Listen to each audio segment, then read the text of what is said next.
Grab your woolen blanket and an extra potato, folks, because we're about to embark on the most thrilling and chilling adventure through time, where survival means shoving your roommates into a huddle and pretending it's a group hug. Welcome to How Medieval Peasants Survived the Coldest Nights and More documentary that proves even the most misguided medieval peasant knew how to turn a freezing nightmare into a cozy cluster of desperation and thriftiness. Imagine it, a world without central heating, and worst of all, without Tiktoka nightmarish realm where your biggest decision was choosing between freezing your toes off or partnering with your neighbor to create the thickest blanket fort. You thought your heating bill was outrageous. Well, medieval peasants were just grateful to avoid becoming human popsicles, relying on makeshift insulation strategies that look more like a Pinterest fail than a functional home. But fear not.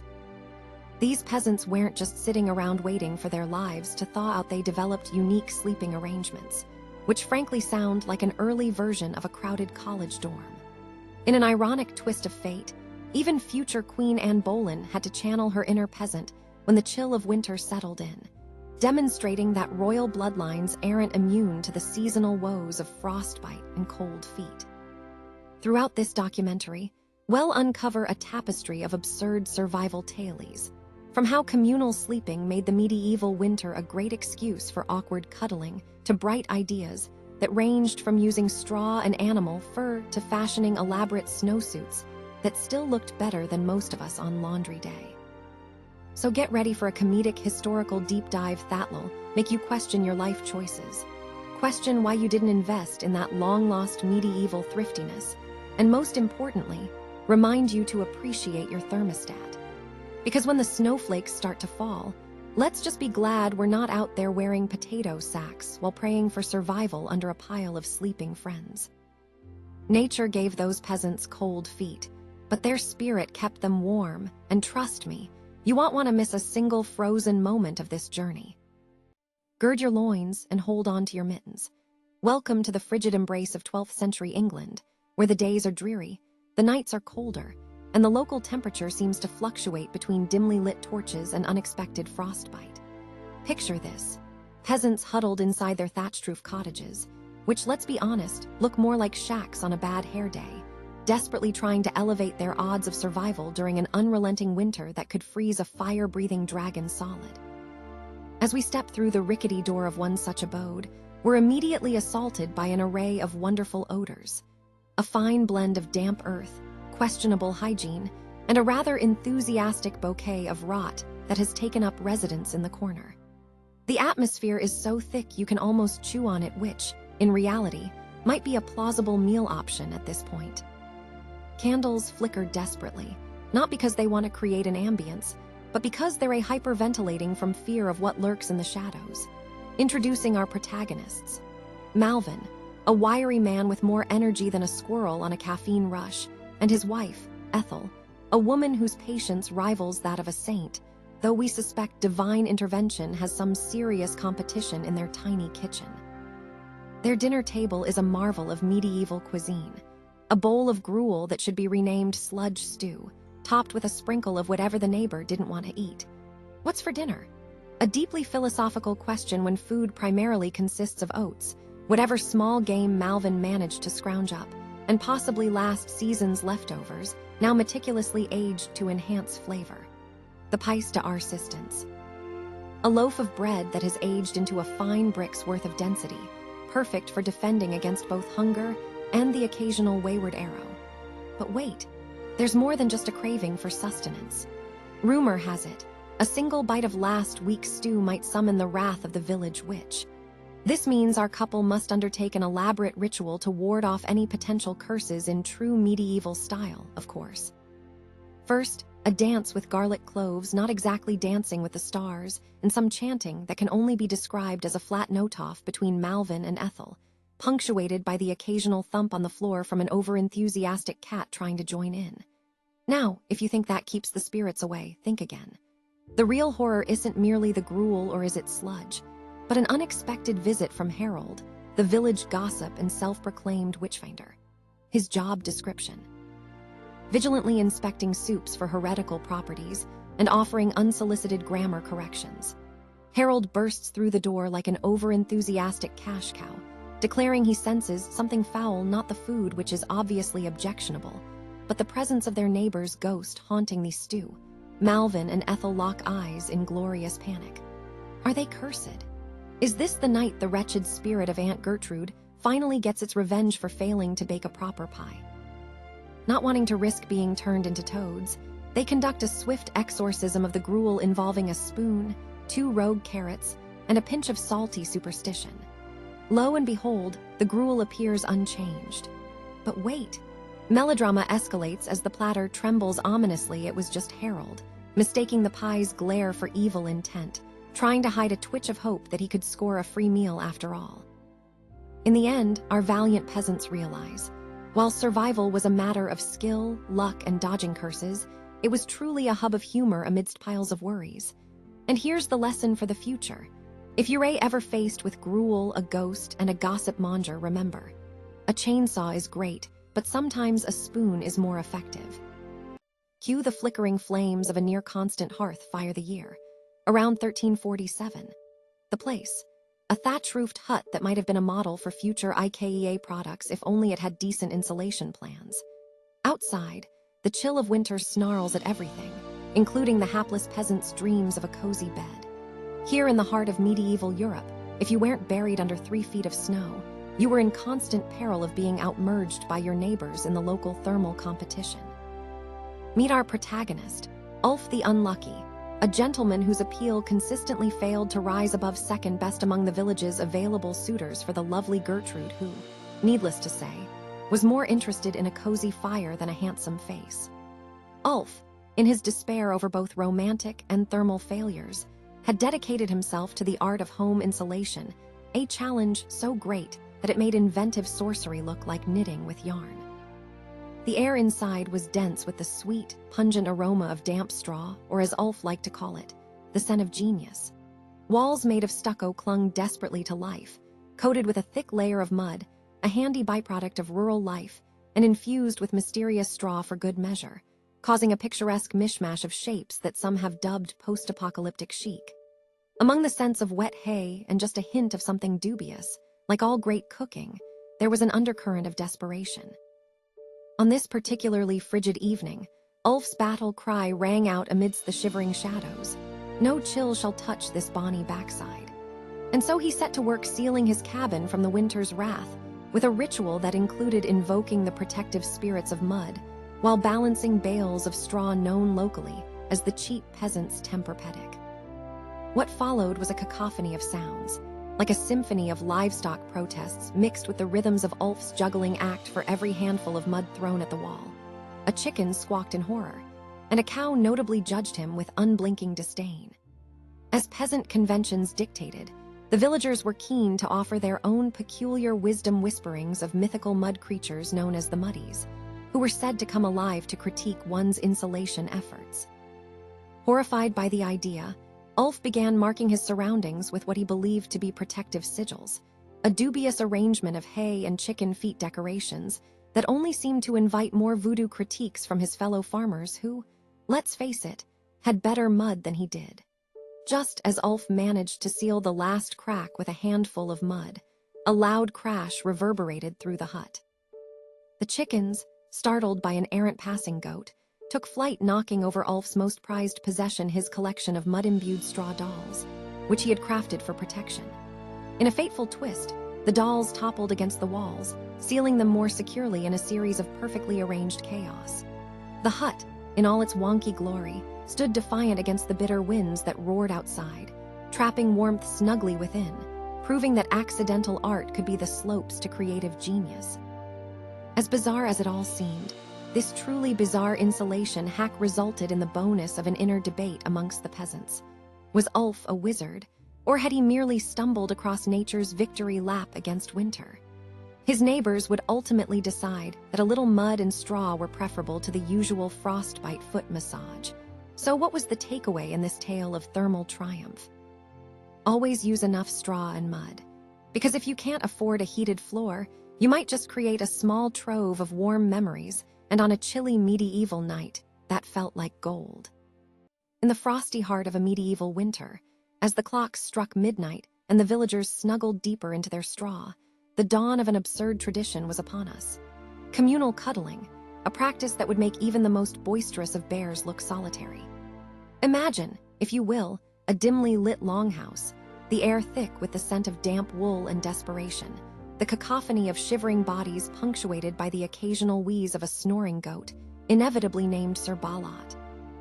As the villagers streamlined into their sleeping arrangements, which turned out to be closer to a human puzzle than a bed, one might think they were preparing for the medieval football match minus the football. Of course, Yuho's outcome generally rested on squeezing into the coziest corners rather than kicking a ball.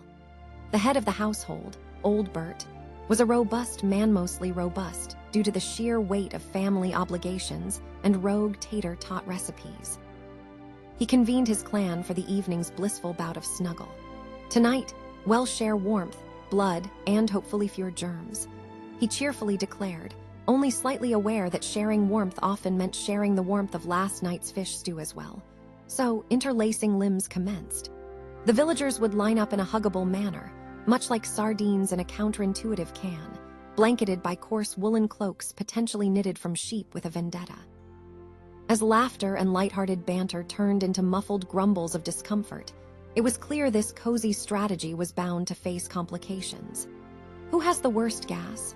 Was a legitimate concern that sparked a round of competitive farting and unspoken contest that determined who could both clear a space and instigate bonding through shared shame. However, despite the intoxicating power struggles, the cuddling emerged from a gnawing fear of the cold after all. If history taught us anything, it was that frostbite comes for the unwary and surely would prioritize the foolish lone sleeper on the periphery of the cuddle puddle. Now, you might be wondering, what would drive peasants to embrace one another like a dog pile of frozen potatoes?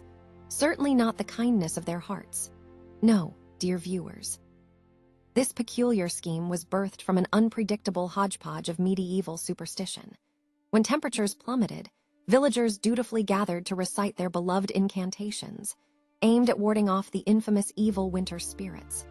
This was a time when witches brewed dubious concoctions to melt snowflakes and save souls from hypothermia, believing that the wrong kind of witchcraft could freeze a neighbor's socks to their feet forever. Each communal cuddle then became sacred, a shield against the nightmarish prospect of being mistaken for woolen corpses come morning. And lo, when two particularly brave or foolish souls, Gertie and Hubert, decided they were far too hot and needed to break off from the central cuddle, they immediately faced a chilling revelation. The audacity of separation sent the remaining villagers into an existential panic. Do not break the cuddle, else ye perish from the cold. Came the frantic shouts, as if some villainous iceberg would spring from a snowdrift, intent on claiming its next victims. Gertie and Hubert, realizing they'd kick-started a minor apocalypse, wisely tucked back in, their warm reunion igniting cheers and laughter from the rest. By dawn, the communal cuddle-in amalgamation of heat, old cheese smells, and potential future lawsuits over neck crampshad allowed the villagers to survive the night, and thus arose the legend of the rugged cuddle. On the surface, the practice seemed bizarre, yet deeper connections were forged amidst the sylvan silliness. So, what is the takeaway? In medieval times, they learned to combine pleas for warmth with the effective blockage of the respiratory fallout from last night's dinner. Hence, remember, in a pinch, human touch beats hearth, but not without the occasional stink. At the break of dawn on an unusually frigid day in 13th century England, peasants across the village awaken fully aware that their primary concern isn't the frost nipping at their noses, oh no. It's the ever-looming innovative dilemma of how to stretch one meager loaf of bread into a week-long survival plan. Cue the bagpipes and the gradual realization that everyone has different definitions of nutritious. The scene unfolds in a humble cottage, where the flickering light of a single candle is barely enough to discern between the ghost of last week's cabbage and a hopeful suggestions of turnip stew. The only sound, besides the hushed whispers of the family contemplating their dinner options, is an ominous rumble, but it's not an approaching storm. It's simply the paternal stomach of old farmer Grimshaw, who refuses to leave the battleground of his kitchen until he triumphs in the battle against dietary outrage. It's a place where the smell of stale bread competes vigorously with the questionable stench of something vaguely resembling vegetable. Here, the family gathers round a table that looks more like a shrine to desperation than to sustenance, contemplating their next meal, which, astonishingly, consists of leftovers that would have made Timon and Pumbaa cringe. There's cabbage again, nothing more than a wilted caricature of life, sitting triumphantly beside a bowl of mysteriously brown slop that might just be yesterday's terrible decision. As the peasantry contemplates their next move, tensions rise like the smoke from their sputtering fire. Each member of the Grimshaw family harbors not only their hunger, but also secret recipes acquired under the counter from distant relatives, all of which could quite accidentally lead to either a culinary renaissance or downright familial discord. Mother Grimshaw, the self-appointed kitchen magician, rises to the occasion with a wild look in her eye, ready to perform her grand illusion, conjuring a feast from the dregs of despair, her weapon of choice. A half-empty sack labeled mixed grains, suspiciously broad in definition, as they may very well just be the last hopes of several failed crops combined into a timeline of edible history.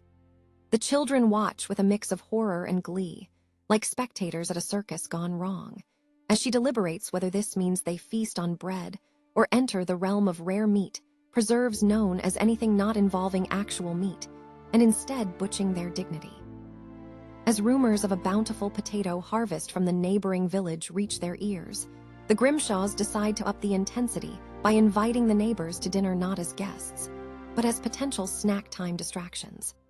Tea is offered, but instead of a lovely blend of Earl Grey, they opt for the dangerously experimental concoction of boiled linden leaves harvested from the backyard tree. A moment of silence ensues as they contemplate if their desire for thriftiness might inevitably lead them to the torch-bearing stockade as the village's next cautionary tale.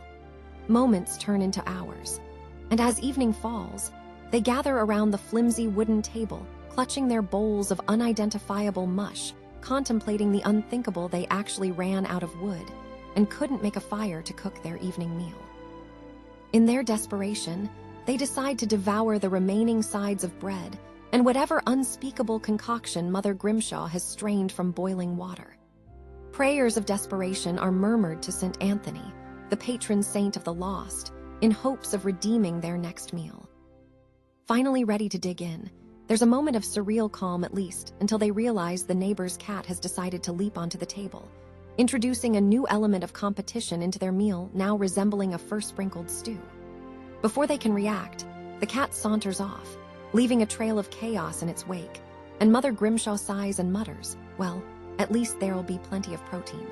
All in all, this fierce exercise in thriftiness brought a new meaning to resourcefulness.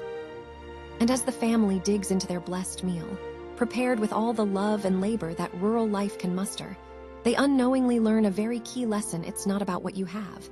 It's about how boldly you present it while praying desperately to not remember last week's cabbage. So, what's the moral of this culinary tale? Well, it's quite simple really. Always prepare for the unexpected like a cater-worse, a neighbor offering you their version of delicacies. Statistics show, if you can believe them, that the 16th century was a veritable ice age for English nobility, a time more frigid than a medieval court when the topic of divorce came up. Enter Anne Boleyn, the queen whose winter survival plan was not a pile of furs, but a pair of very sharp teeth and very sharp wits. Picture the scene. It's 1536, and the castle is aglow with the flickering of torches, illuminating tapestries adorned with scenes of hunting, which seem to primarily involve hunting down your spouse's future uxas. The air, suffused with the pungent aroma of roasted swan, burning ambitions, and perhaps that lingering scent of treason deliciously ironic, considering how many meals were punctuated by a side of betrayal. Anne enters the dining hall, regal in a gown that says, "I am pretty sure you haven't forgotten I am the queen," her hat tilted just enough to resemble an elaborate winter hat for a really important chicken. The meal today, a sumptuous feast featuring boiled peacock, the kind of dish designed to bring people together save, oh I don't know, for the one person famously associated with beheading. In a court where food wasn't just nourishment, but fodder for plots and pettiness, Anne found her survival mantra Gulta until proven innocent didn't apply to the food. Peasant fare might include a humble bowl of oats and a good dose of common sense, but for the lady of the castle, she had to toss paranoia into the soup like it was a favorite recipe. Superstitions ran rampant. Every dish served came with the fine print of potential malaria, courtesy of the resident kitchen witch, who may or may not have been the wardrobe mistress with a special affinity for herbs, or just claim jumped for the last peacock leg. The royal kitchen was a culinary circus, where even the potato peeler had to navigate a minefield of jaded servants. You could taste the tension in each mouthful, punctuated by gossip about who was next to get their head in the metaphorical chopping block. And then came dessert, a delicate platform of sugared almond, and the court's favorite game, how can make Anne Boleyn explode into a fit of paranoia with just a slice of cake. Little did they all know, their favor and favorability were about to be turned upside down. More than once, rumor had it that the food taster thunk sacrificial lamb, but with more, well, lamb had to taste every dish before it reached the queen. He never did go far on the menu. An unfortunate miscommunication led him to a particularly spicy pot of something that left him doing the expressive form of the next king's dance. Just as Anne reached for the cake, a ruckus erupted from the back of the hall. Was it an assassin? A disgruntled patron? Or simply a servant who couldn't handle the level of ridicule present in the room? In a shocking twist of fate, the cause turned out to be a loose swan trying to escape the unholy alliance of a banquet and its backstory. In the middle of her dessert, Anne simply gazed over at the mayhem unfolding, her expression as composed as a cat during an earthquake. All that hustle and bustle. It distracted everyone from the people conspiring in the back of the room, and for a moment, Anne was just Anne with cake in hand, poised to survive the harshest moments of winter. As the fray ensued, she elegantly decided to take a bite, and not just for sustenance but recognition of her own cleverness to stay out of harm's way and occasionally entertain. The peacocks were safe, at least until the royal oven was lit again, while Anne did her job of charming everyone while ignoring the simmering pot of discord. So what's the takeaway? Surviving the long winter nights is less about heavy pelts and more about mastering the art of distraction, witty comebacks, and laughter around a peacock pies and perfectly planned plots. Welcome to the finest DIY tutorial in the 14th century. The following segments will leave you questioning reality as we plunge into the art of crafting the ultimate hay bed sleeping creation. So luxurious y'all, wish you never discovered synapses. That's a fancy word for thoughts. It's dusk in a quaint medieval village, and the temperature is dropping faster than a peasant's hopes for a fair wage. As night approaches, the air grows thick with a patchwork of smells. Hay, body odor, and the slightly burnt remnants of yesterday's gruel simmering in the village's overpriced cauldron. Enter our main character, Ethelred the Unready, a name which could just as easily be attributed to his betting skills. With a determination stronger than the local blacksmith's forge, he wields a pitchfork not just for hay, but as a symbol of hope amidst absentees and rats harboring bad intentions. Tonight, he will regale us with his tale of making a hay bed worthy of a peasant king. In medieval times, creating a bed from hay was not just a practical decision, but an act of pure delusion. Forget about your modern-day mattress struggles. Hay was the quintessential bedding choice, one half comfort, one half pesticide-coated allergy attack. Ethelred takes us through his ludicrous steps, presuming you own all manner of livestock, because who doesn't need a few cows and goats in the living room?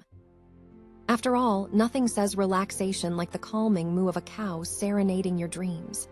First, gather hay as if you're collecting hidden treasure. The hay must be dry, fresh, and efficient at breeding dust mites which Ethelred mistakes for friends, looking for affection in all the wrong places. He explains the importance of mounds. Mounds are crucial. Not only do they offer elevation to keep the grubs at bay, but they also provide an exquisite roller coaster experience as your body rolls off onto the floor at the sunrise. With a grand flourish, he piles the hay into an elongated sack shape, which looks suspiciously like it could contain a dead goat. Our protagonist tosses about some spare hay like confetti, while also occasionally sneezing, perhaps due to the aforementioned dust mites.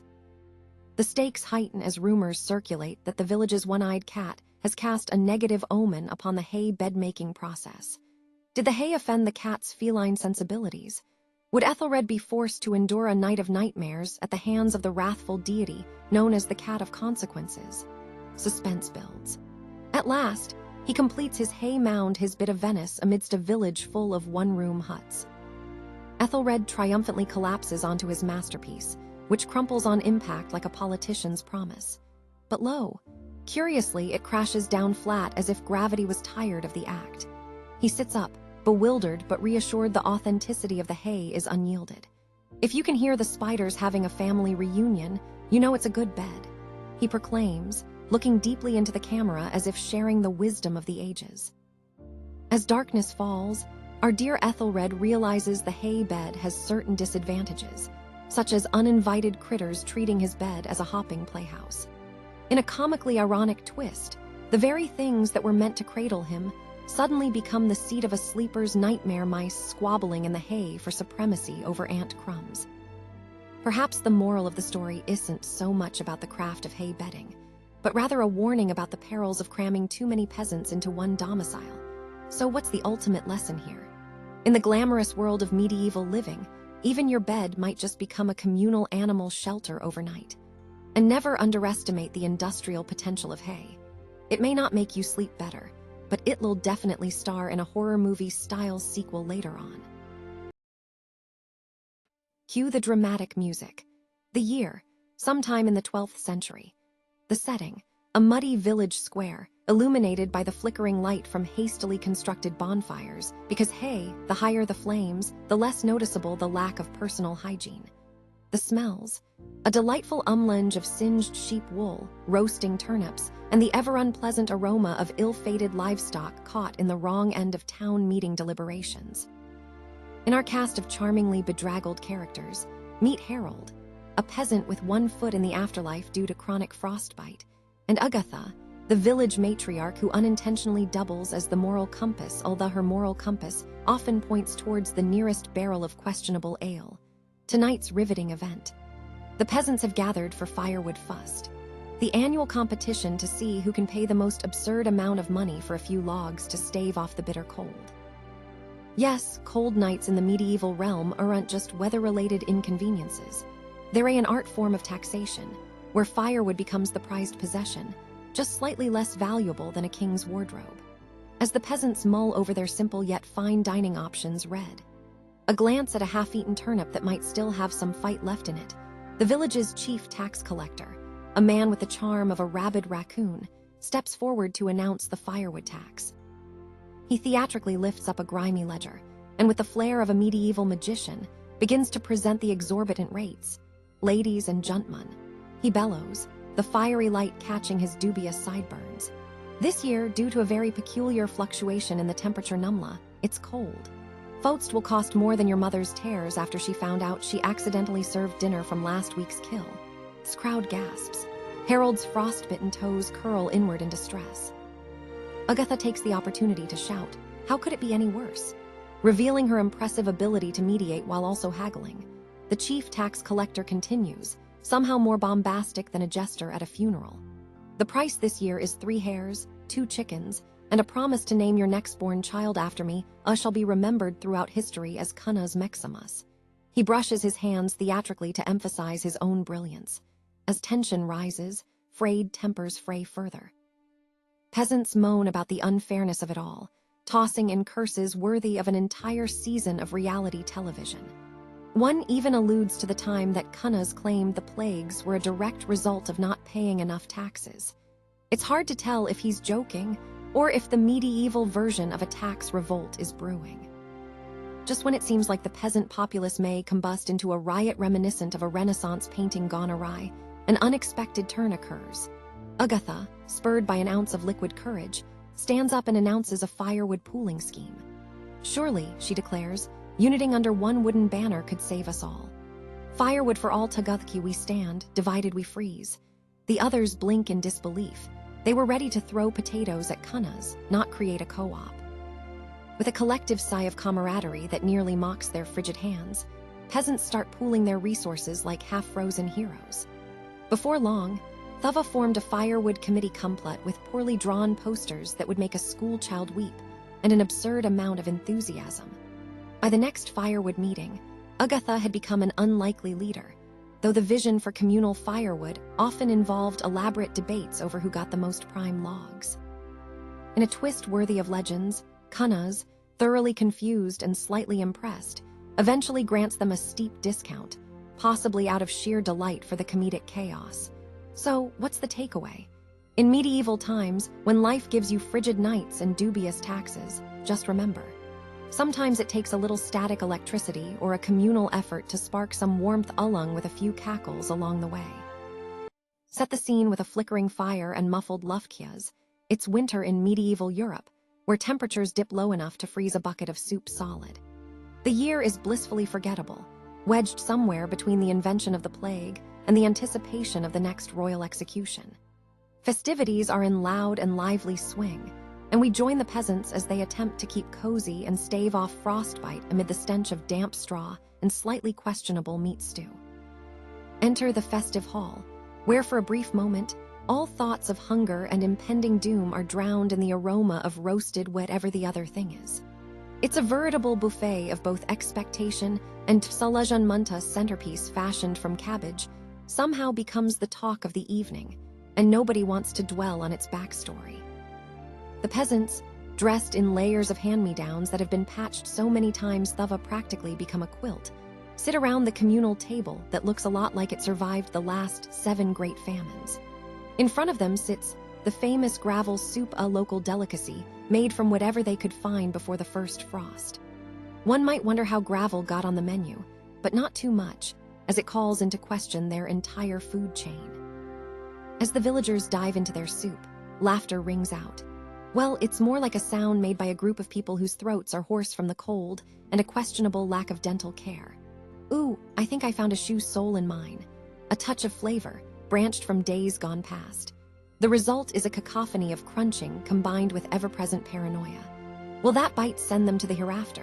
One wrong sinker might pave the way to eternal hypothema royalty's attention. However, the real tension bubbles beneath the suffisant, the town's eccentric witch doctor, sporting a hat made from a thawing leper's skin, or at least that's the rumor.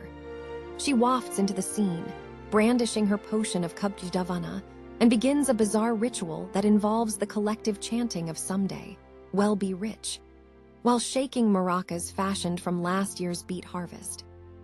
Amid this joyous racket, the iconic cabbage of fortune is reveled, a rather sad-looking cabbage surrounded by candles that flicker like everyone's hopes. A local superstitious belief holds that if you touch the cabbage while making a wish, fluffy clouds will rain down ruchaswatch everyone knows is complete hogwash. Nonetheless, Kubpi Davana is served to each hopeful peasant. Let the games begin.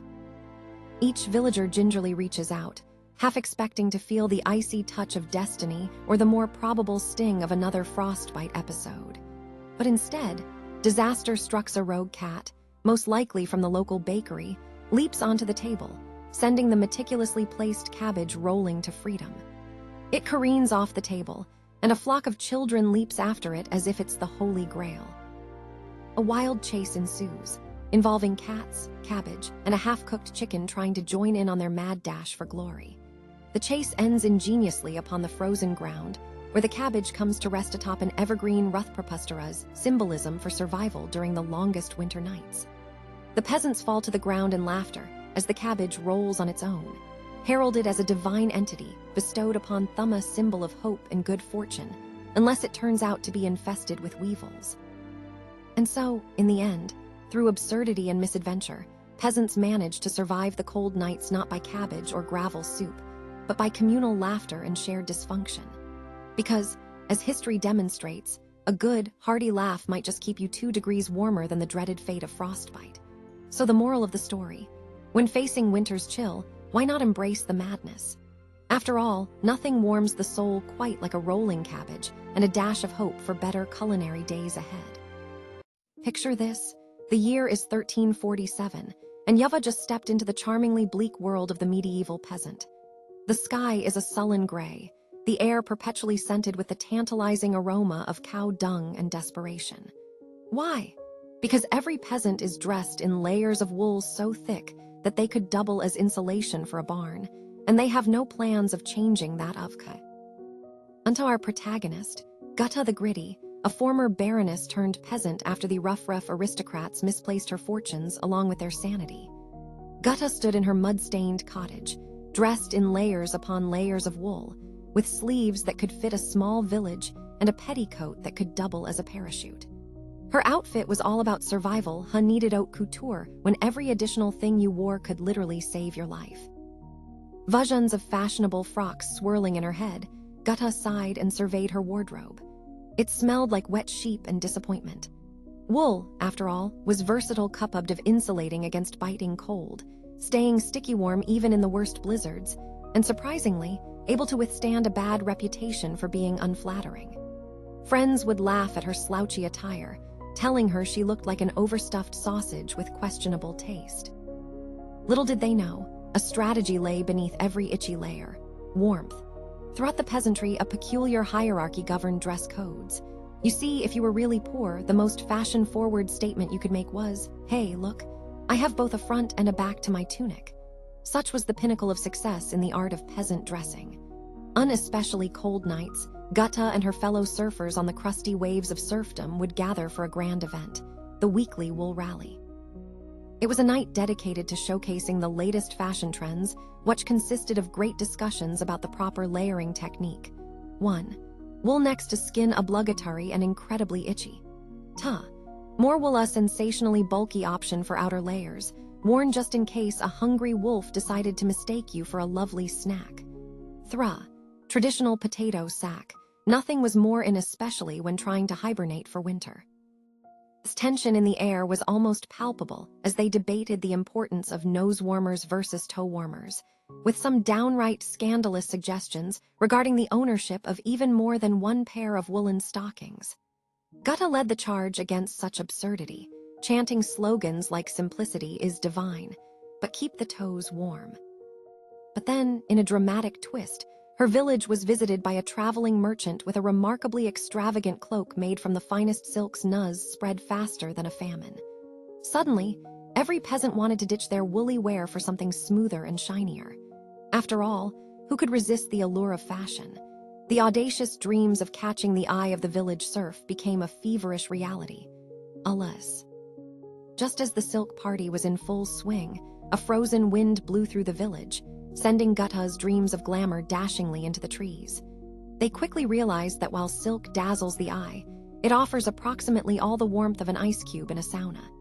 As they returned to their woolly wardrobe, a collective sigh of relief echoed in the air, "Thank goodness for itchiness," they proclaimed as they pulled their oversized hoods over their ghostly pale faces. So, what's the moral of the story? Always prioritize layers over looks. When the temperature drops and the wolves are nipping at your heels, it's not about being chic. It's about being warm, dry, and ready to fight back against your next wolf encounter, fashionably in wool, of course. Cue the dramatic music. The year, 1315, the setting. A frostbitten village square, sparsely illuminated by flickering torches that cast eerie shadows over the haggard faces of malnourished peasants. The air, heavy with the scent of desperation, the unwashed bodies of the populace, and the faint burning reminder of wood-paneled halls where merriment was supposed to reign. But in the face of calamity, the peasants' annual Christmas feast was fast becoming the most epic fail of the age. Enter our key characters. Farmer Undy, a three-toothed optimist clutching just a regular sack. Mind you as if it contained treasures from a dragon's hoard rather than a collection of moldy turnips. His wife Mutha, by contrast, is a sturdy woman with disappointment etched across her brow, battling her husband's ridiculous optimism with a facial expression that might cause lesser men to wither. And as we all know, in medieval England, the stakes of Christmas were as high as a lord's taxes. The feast at hand, a couple of items from their dwindling pantry. Spoiler alert, it doesn't include roasted swan or anything remotely festive. Instead, the centerpiece is a generously portioned pile of mashed turnipsucked in the tears of peasants for that authentic flavor. The umbunts? Think of stale hay mixed with the lingering aroma of burnt offerings that had the misfortune of being cooked without proper firewood. Struggling to light a fire, Farmer Undy recounted tales of how in years past, they feasted on hams larger than a toddler, only to heightened sobs from Mutha, who insisted it wasn't the ham but the pie that held the real magic. Christmas in the era of famine, much like trying to celebrate Thanksgiving while your entire extended family gets lost en route, introduces tension brewing thicker than the fog in a Charles Dickens novel. As winter crept on, absurd allergies to common foods emerged. The peasants became convinced that any grain displaying signs of mold were the harbingers of doom. The dramatics escalated. They dubbed it the curse of the smelly oats and held spontaneous rituals to ward off what they believed to be food demons. They danced wildly around makeshift bonfires, chanting with the fervor usually reserved for a Sunday sermon, their words drowning in a chorus of farts, because when there's nothing to eat, beans become a necessary evil.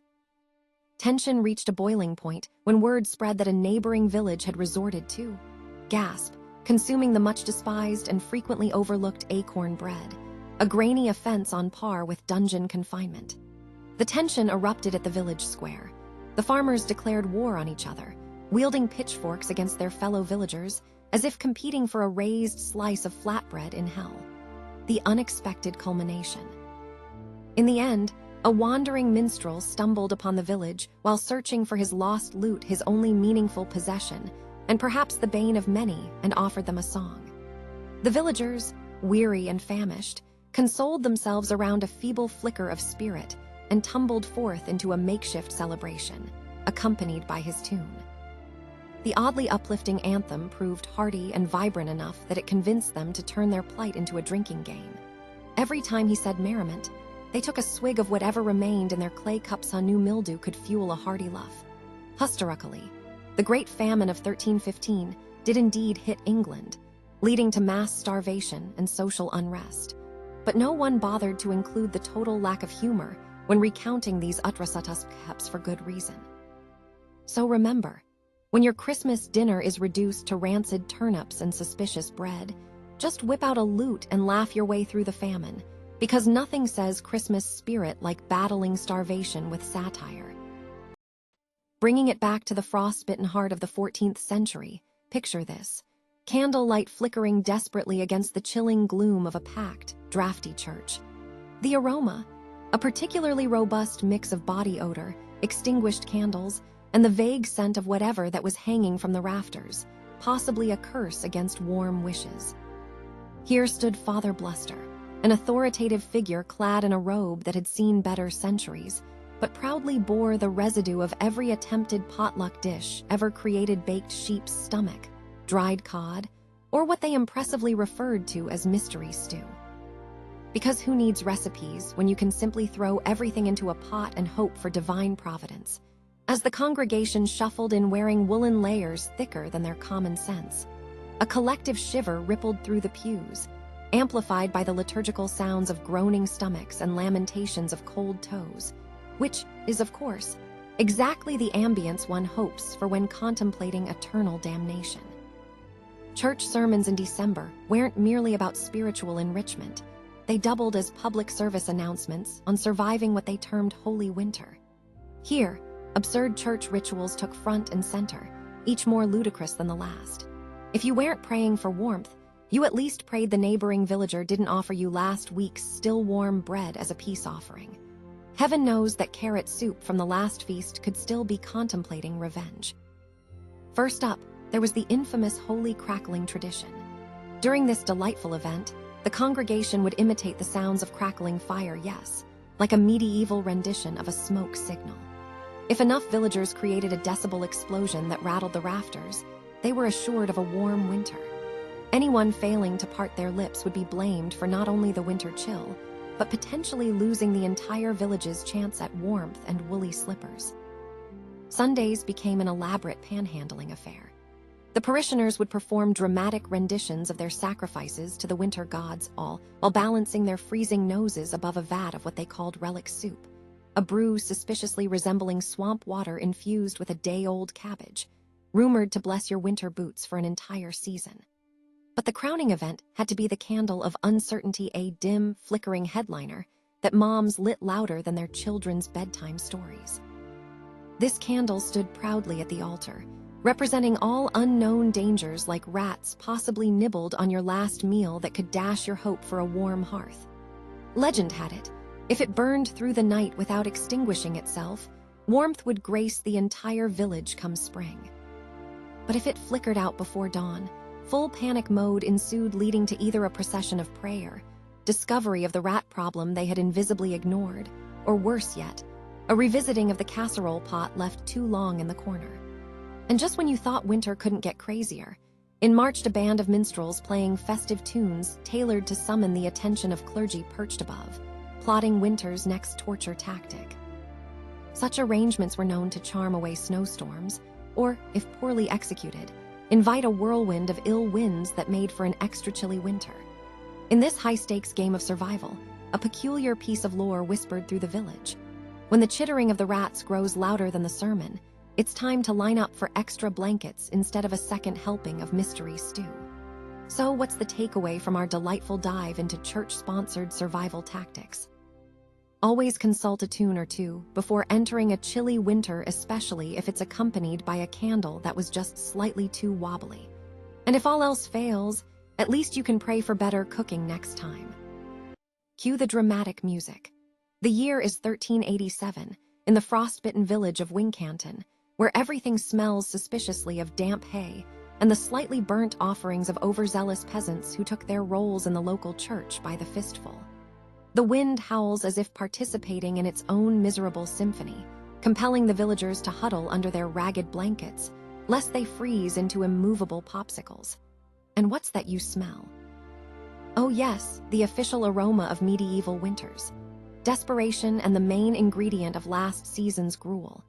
In this treacherous land, where the food is mostly unidentifiable sludge, the real hero of our tale is none other than Barnaby, a sacristan whose duty was to protect the church's precious suppliciwine, bread, and the dubious assortment of herbs claimed to have magical properties, most notably the allure of braving the freezing temperatures. Barnaby, however, had a reputation for being rather slow on the uptake, as demonstrated when he once tried to bless a frozen cod, mistaking it as a patron saint of the sea. A cod, mind you, with far more dignity than Barnaby. Now, every winter, as the nights grew colder and longer, the villagers believed that a spirit would descend upon them, a figure known as the snowy sacristan. Shrouded in tales of mystery, this ghostly presence was said to come collecting overdue tithes, only to leave behind significantly less tangible offerings, specifically frozen fish, with ominous sources untraceable to any pond or stream in the land. Some villagers swore they could hear him muttering to the stars about alms for the hungry while dodging questions about his fishy clientele. And the peasants. Naturally, they craftily began concocting rituals to keep the snowy sacristan from making his rounds and leaving behind the higher cost of unholy fish. This involved earnest, heartfelt prayers, a careful balance between some stiff ale, and offering up a rather stale loaf to the night sky, just enough to appease divine and culinary powers alike. One thriving village rumor insisted that if you could remain awake all night with a fish on your forehead, the snowy sacristan would bless you by not stealing the crops. But lo and behold, as the villagers huddled around the fire, predicting exactly how many fish Barnaby would cart off with his spectral guide Evan, they had to endure the joys of winter's chilling embrace. One particularly snowbound night, preciously underfed and wholly paranoid, they decided to launch a complex ruse involving Barnaby himself. They hid behind every conceivable piece of furniture and debris on the outskirts of the village, dressed in the most ludicrous disguises that would make even the worst joker cringe. Old widow Mabel barely managed to bind a potato sack around her waist while pretending to be the sacred deity of potatoes, hopping to distract Barnaby from any potential fishy business. But in the ultimate twist of fate, it was not Barnaby who approached that night. It was the village's own cat, a notorious food thief, dragging in a rather suspicious cod behind it.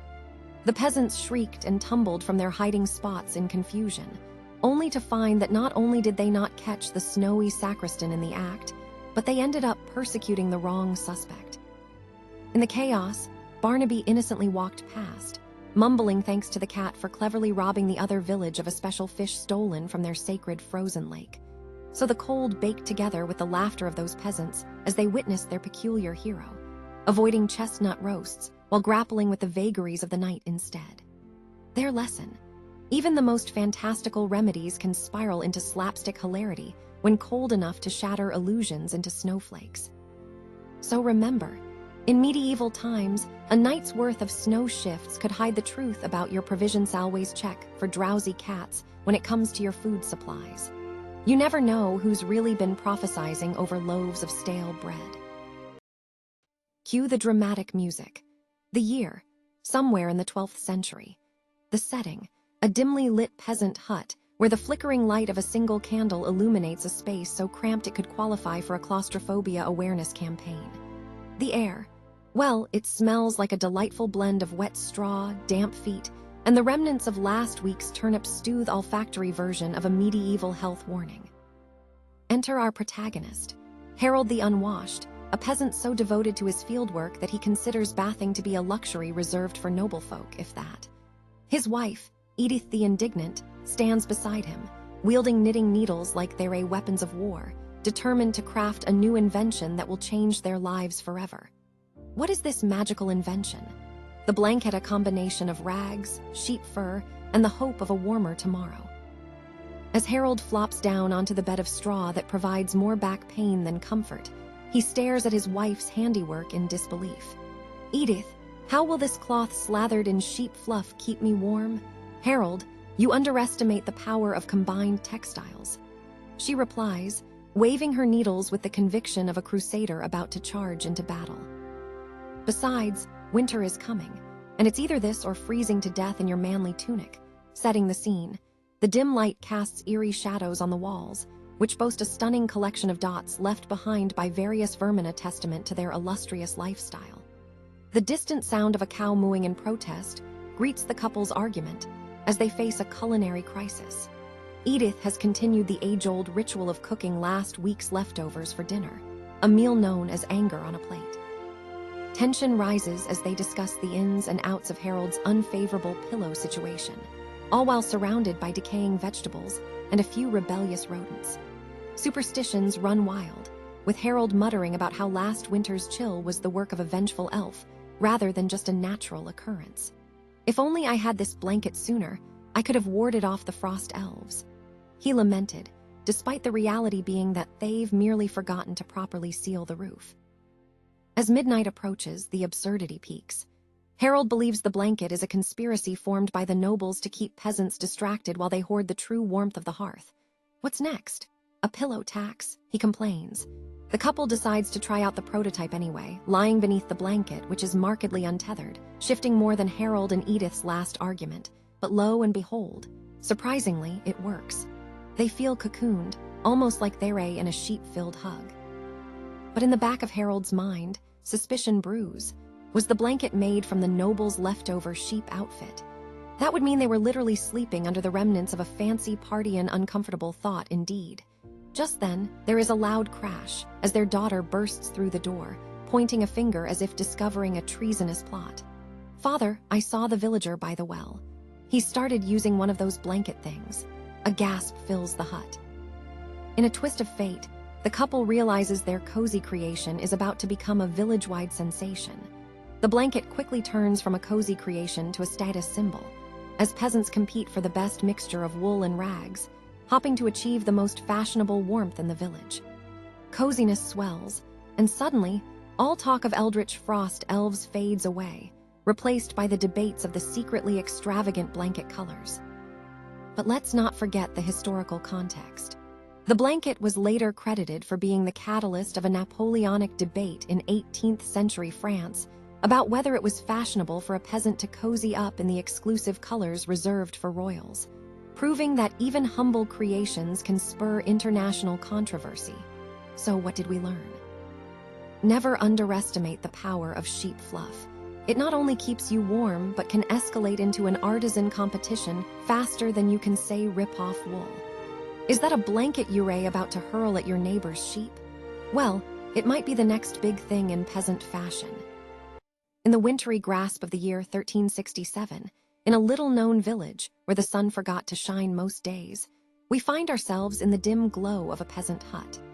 The air is laden with the pungent scent of wet straw body odor that has long since ceased to be noticeable, and the irresistible aroma of bread imploring to be munched on by those too weary to care about their dental hygiene. Here, in this cramped space filled with clammy bodies, we meet our key characters, Gert and Thad, the dynamic duo of desperation. Both are sporting outfits stitched together from nature's finest misfortunes, Gert in her tattered dress made of more patches than fabric, and Thad in trousers that have seen more action than most nights. Tonight's grand feast, a loaf of stale bread and a side of, well, bones, real bone, the kind you can almost marvel at while chewing. The ambience is alive, punctuated by low mutterings about the price of grain and rumors of a burly wolf that has taken to wearing the skins of suckers he has terrified all winter. The light of the single candle flickers ominously, casting dancing shadows that seem to critic all the wrong decisions in their lives, while they repeatedly break off pieces of bread, courtesy of a local bakery that mistook the phrase "leave to rise" to mean sitting in the mud until you feel sorry enough to eat me. As they prepare for their evening meal, Gert initiates the peculiar ritual where one must knock on the head of an unfortunate bone thrice for good luck, lest the bread turn to stone. It's all the rage in their village, that is, until the poorly constructed door swings open and the local priest barges in, terrorizing everyone with warning signs about heresies, only to look bewildered at the feast laid out before him. Bones. He sputters while eyeing the remains of yesterday's livestock. Are we not divine? The peasant couple nods earnestly as if admitting to unspeakable sins. Then Gert leans close to Thad, whispering, "That's just the bones of our last supper." He's not questioning the bread. The priest, now slightly more comfortable, joins them at their makeshift table, offering his own version of the evening prayer, which, quite absurdly, focuses on a deep appreciation for things that crunch. At this point, it's either that or piety, and let's face it, crunching bones probably provides more clarity when the questions arise as to the existence of the divine. But just when they've settled in for a good gnaw, the floorboards creak ominously. Suddenly, an irate goat, who has seen one too many dinners without acknowledgement, ambles in and begins chewing on Thad's trousers, mistaking them for leftover hay. The chaos shifts quickly as the priest tries to chase the goat out with well-practiced haste, flailing his arms while simultaneously reciting holy verses. In the midst of it all, Gert shrieks, "Never fear, my love. I think the goat could benefit from some bread." After brief tumult, the goat escapes with a solid piece of Thad's trousers, and as the dust settles, the trio stands exhausted but oddly satisfied. They manage to squeeze in bites of bread and bone, while contemplating their own existence in this comedic tragedy before the priest solemnly states that perhaps the goat was indeed sent by the heavens, a sign that they should cherish every bone, breadcrumb, and patch they've got. And therein lies the twist. Among the peasant, the goat, and a priest, a holy triangle inadvertently created over the love of stale bread and a set of bones. The priest, once intent on reprimanding, leaves with more than he bargained for, while Gert and Thad find new meaning in their meager meal, an evening of unremarkable sustenance, transformed into a tale of hilarity that will be recounted over many cold and dreary nights. Let's take a moment for some historical context. During the medieval period, bread was not just food. It was a life source, a currency, and bones. Well, they were the luxury item because they often came from the noble's table, which they had to fight for with an assortment of unlikely companions. So, what's the takeaway? In dire moments, remember to be flexible. Whether it's bread or a wayward goat, life has a peculiar way of enriching our souls and brutally reshaping our trousers. Picture this, a quaint village square, circa 1350, where the frieze is so profound that even the lords are considering a career in igloo construction. The air, crisp, biting, and laced with the scent of burning souls, cut us of a particularly ambitious bonfire. Our protagonists, a row of bedraggled peasants huddled together in layers of wool that once resembled sheep more than fashion statements, their shins wrapped in fraying burlap sacks, the medieval equivalent of a chic winter wardrobe. Now in desperate need of warmth and entertainment because, let's face it, counting sheep was far too on the nose, our intrepid peasants turned to the age-old tradition of chilly charades. Yes, you heard that right. Why huddle by the fire when you can risk frostbite while impersonating farm animals? The rules? Simple. Outwit, outpantomime, and above all, outlast the cold by making a complete fool of oneself. The evening began with a ritualistic gathering in front of a fire that mainly served to singe off any remaining eyebrows. The main characters: Wolfred, the local frost fighter who didn't comprehend personal space; Greta, a woman with the unparalleled gift of dramatic flair; and last but not least, Old Man Hudja, a legendary figure whose unresolved grumpiness made him the reigning champion of the charades. As the villagers leaned in, eager as overcooked porridge, Wolfred stomped forward, dramatically clutching his frozen foot in mock injury. "I am a cow," he bellowed, delivering performance art on par with high school drama productions, except with more mud and less actual talent. Greta, never one to miss an opportunity, flailed her arms like a windmill, gracefully imitating the cow's every bovine nuance. Heat, of course, be damned. Old Man Hudja took over, embodying the essence of a chicken caught in a snowstorm.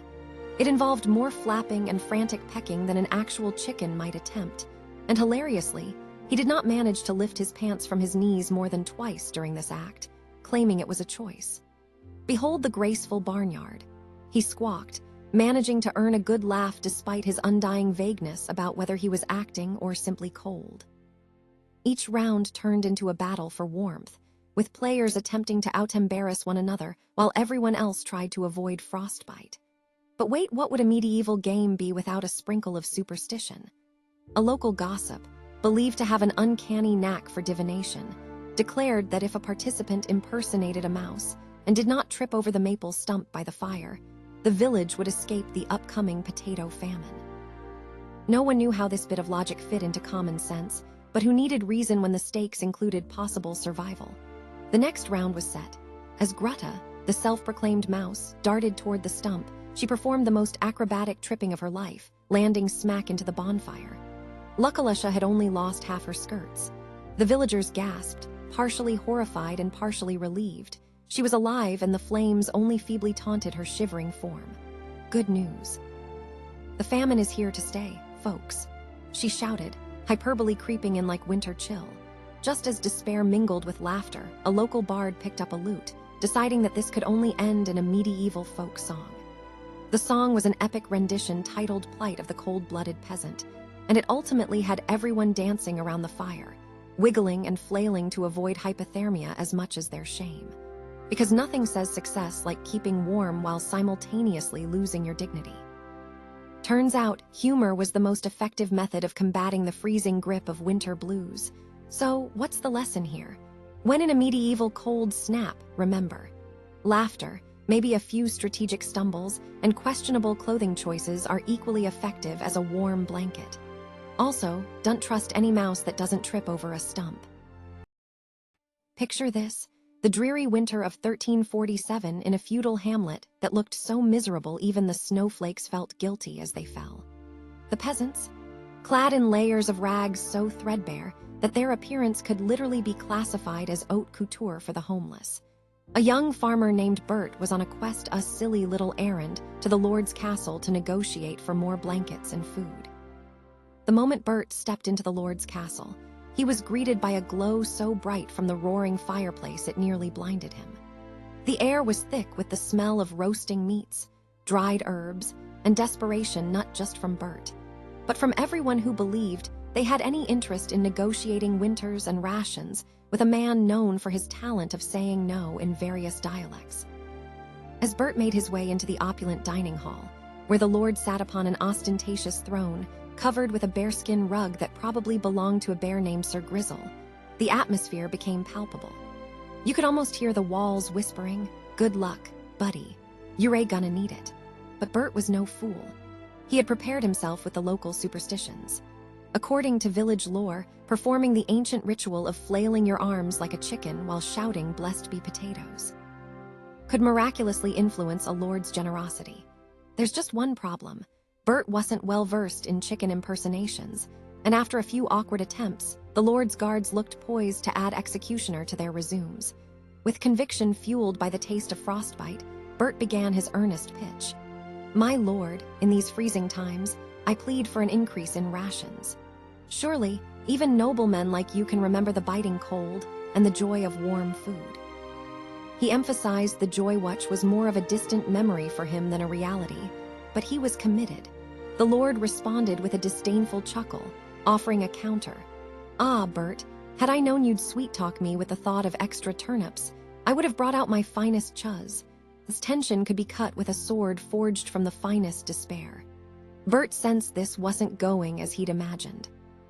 In the corner, a jester sat, unbothered by the impending doom, marveling at the fact that he was still employed, likely due to a curse. As the situation spiraled, he chimed in with a quip. "If we're trading nutrients for a warm bed, we'd be better off with a lobbyist than a putchfuck." Suddenly, an audacious idea struck Bert. He whipped out his only possession, a crusty loaf of bread. "My lord, for you, I offer this sacred bread's last of my supplies and a potential decoration for your exquisite throne room. Think of the bread as a centerpiece. Surely, your taste buds deserve a trut." A moment of silence ensued, and for a brief second, it felt as though the entire castle paused to reflect on the absurdity of the situation. Abruptly, the Lord clapped his thick hands together, causing a small avalanche of crumbs to fall from his chin. "Bread, how refreshing. Very well, Bert. You shall have your rations, if only to rid me of this terrible table tuck," and thus a barbaric barter was struck. As Bert left the Lord's castle with bags of food that could have fed a small army or merely a large family of very optimistic rats, he realized, sometimes sheer absurdity and the right offer of crumbling bread is all it takes to win the favor of a lord who's about as practical as a deer in a winter storm. So, what's the moral of the story? In the game of feudal negotiation, when in doubt, always bring bread. Even if it's stale, it's still better than being left out in the cold. Picture this. A gloomy November night in the year 1347, where every peasant laments the weather as they shiver under layers of scratchy wool. The village, a tiny speck on the map called Cluckingham, renowned for its spoiled chickens and even more obnoxious gossip. The air carries a peculiar stench of damp straw and something suspiciously resembling expired ale, punctuated by the cacophonous sounds of roosters protesting their imminent doom amidst cries of impending poultry theft. Enter Frederick, the village's most infamous chicken thief, sporting a patchy cloak that blends perfectly with the mud beneath his feet, allowing him to sneak through backyards undetected. Tonight, however, his heist isn't just about a late-night snack. Oh no, it's about avenging last week's blunder, lost a chicken race wherein chickens are set free and the last to strut back wins, which really ought to be illegal. The stars are scarce in the dark night sky, but the glint of evil is evident in Frederick's eye as he opens the rickety gate of Old Marge's coaphome to Henrietta, the biggest chicken in Cluckingham. Old Marge, meanwhile, is busy preparing a pot of cabbage soup that probably has more personality than most of the villagers combined. Rumor had it that Henrietta wasn't just a chicken, she was a local celebrity. Her eggs were alleged to be infused with whiff of prophecy, or so claimed the local witch, who was probably just trying to upcharge for the eggs perched close to her cauldron. As Frederick works smoothly to wriggle Henrietta from her perch, the atmosphere crackles with suspense. Unbeknownst to him, Old Marge possesses a decidedly medieval tool of surveillance.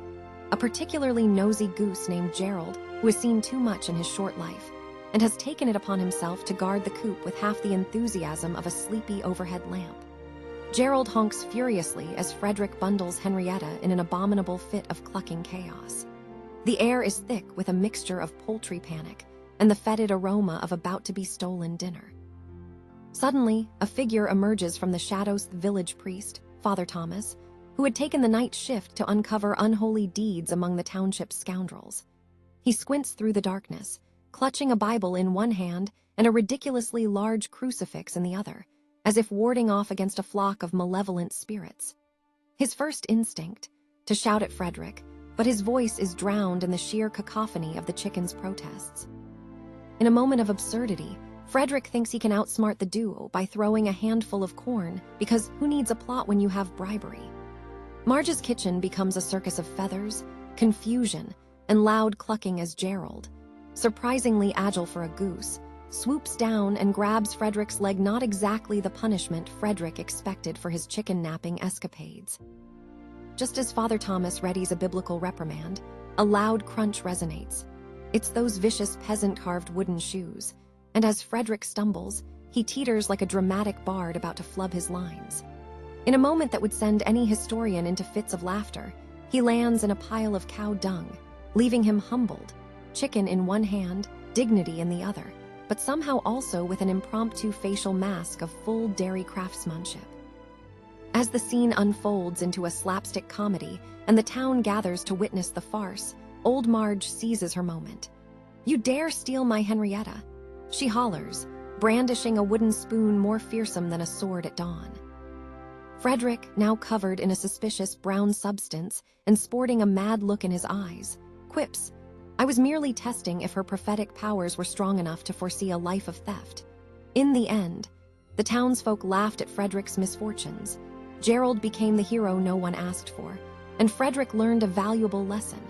Never steal poultry when the town has a goose with good hearing and ridiculous timing. Years later, Frederick would recount his epic failure as a warning to all budding criminals.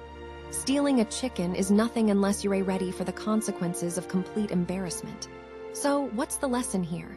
Never underestimate a goose. They may be waddling fluffballs, but trust me, they have an appetite for justice. Gather round, dear friends, and let us travel back to the frosty year of 1432, a time when winter was not just a season, but an uninvited guest who overextended its stay. Picture this: a dimly lit peasant hut, smoke curling from the hearth, mingling with the unmistakable aroma of damp straw and half-baked bread, while outside, the frozen earth grumbles in protest against the biting frost. As the wind howls like a banshee, our leading lady Granny Agatha is concocting remedies in a corner that can only be described as an apothecary's nightmare. Here, amongst dubious jars of questionable substances collected from the village elder's trash heap, lies the key to curing what she calls the winter blues. What are these remedies, you ask? Let's just say they read like a bizarre menu from a witch's cuff. A hearty debate echo through the icy walls, as the peasants discuss the merits of cabbage soup versus the alleged mystical properties of powdered unicorn horn. Spoiler: no unicorns were harmed in the making of this soup. Granny Agatha, with her frizzy hair resembling a nettle bush after a storm, firmly believes in her nightly routine of bathing in boiled turnip water. It brings warmth to the soul, she exclaims, failing to mention that it also brings boils to the skin. Meanwhile, a curious peasant named Wolfred stands bewildered, clutching his own remedy. A sturdy stick he claims will ward off any winter demon lurking beneath the frostbitten potato patch. It's terrible cold out there, and if that demon shows up with a chilling haiku, "I'll be ready," he declares, loudly enough for the entire village to hear. He is promptly mocked, but undoubtedly becomes the unlikely hero should he encounter a ghostly winter haiku in the dead of night. As the night thickens, tensions rise. The reluctant townsfolk gather in hushed tones, whispering about the supposed connections between turnip baths, superstitions, and the unexplained disappearance of last year's cabbage.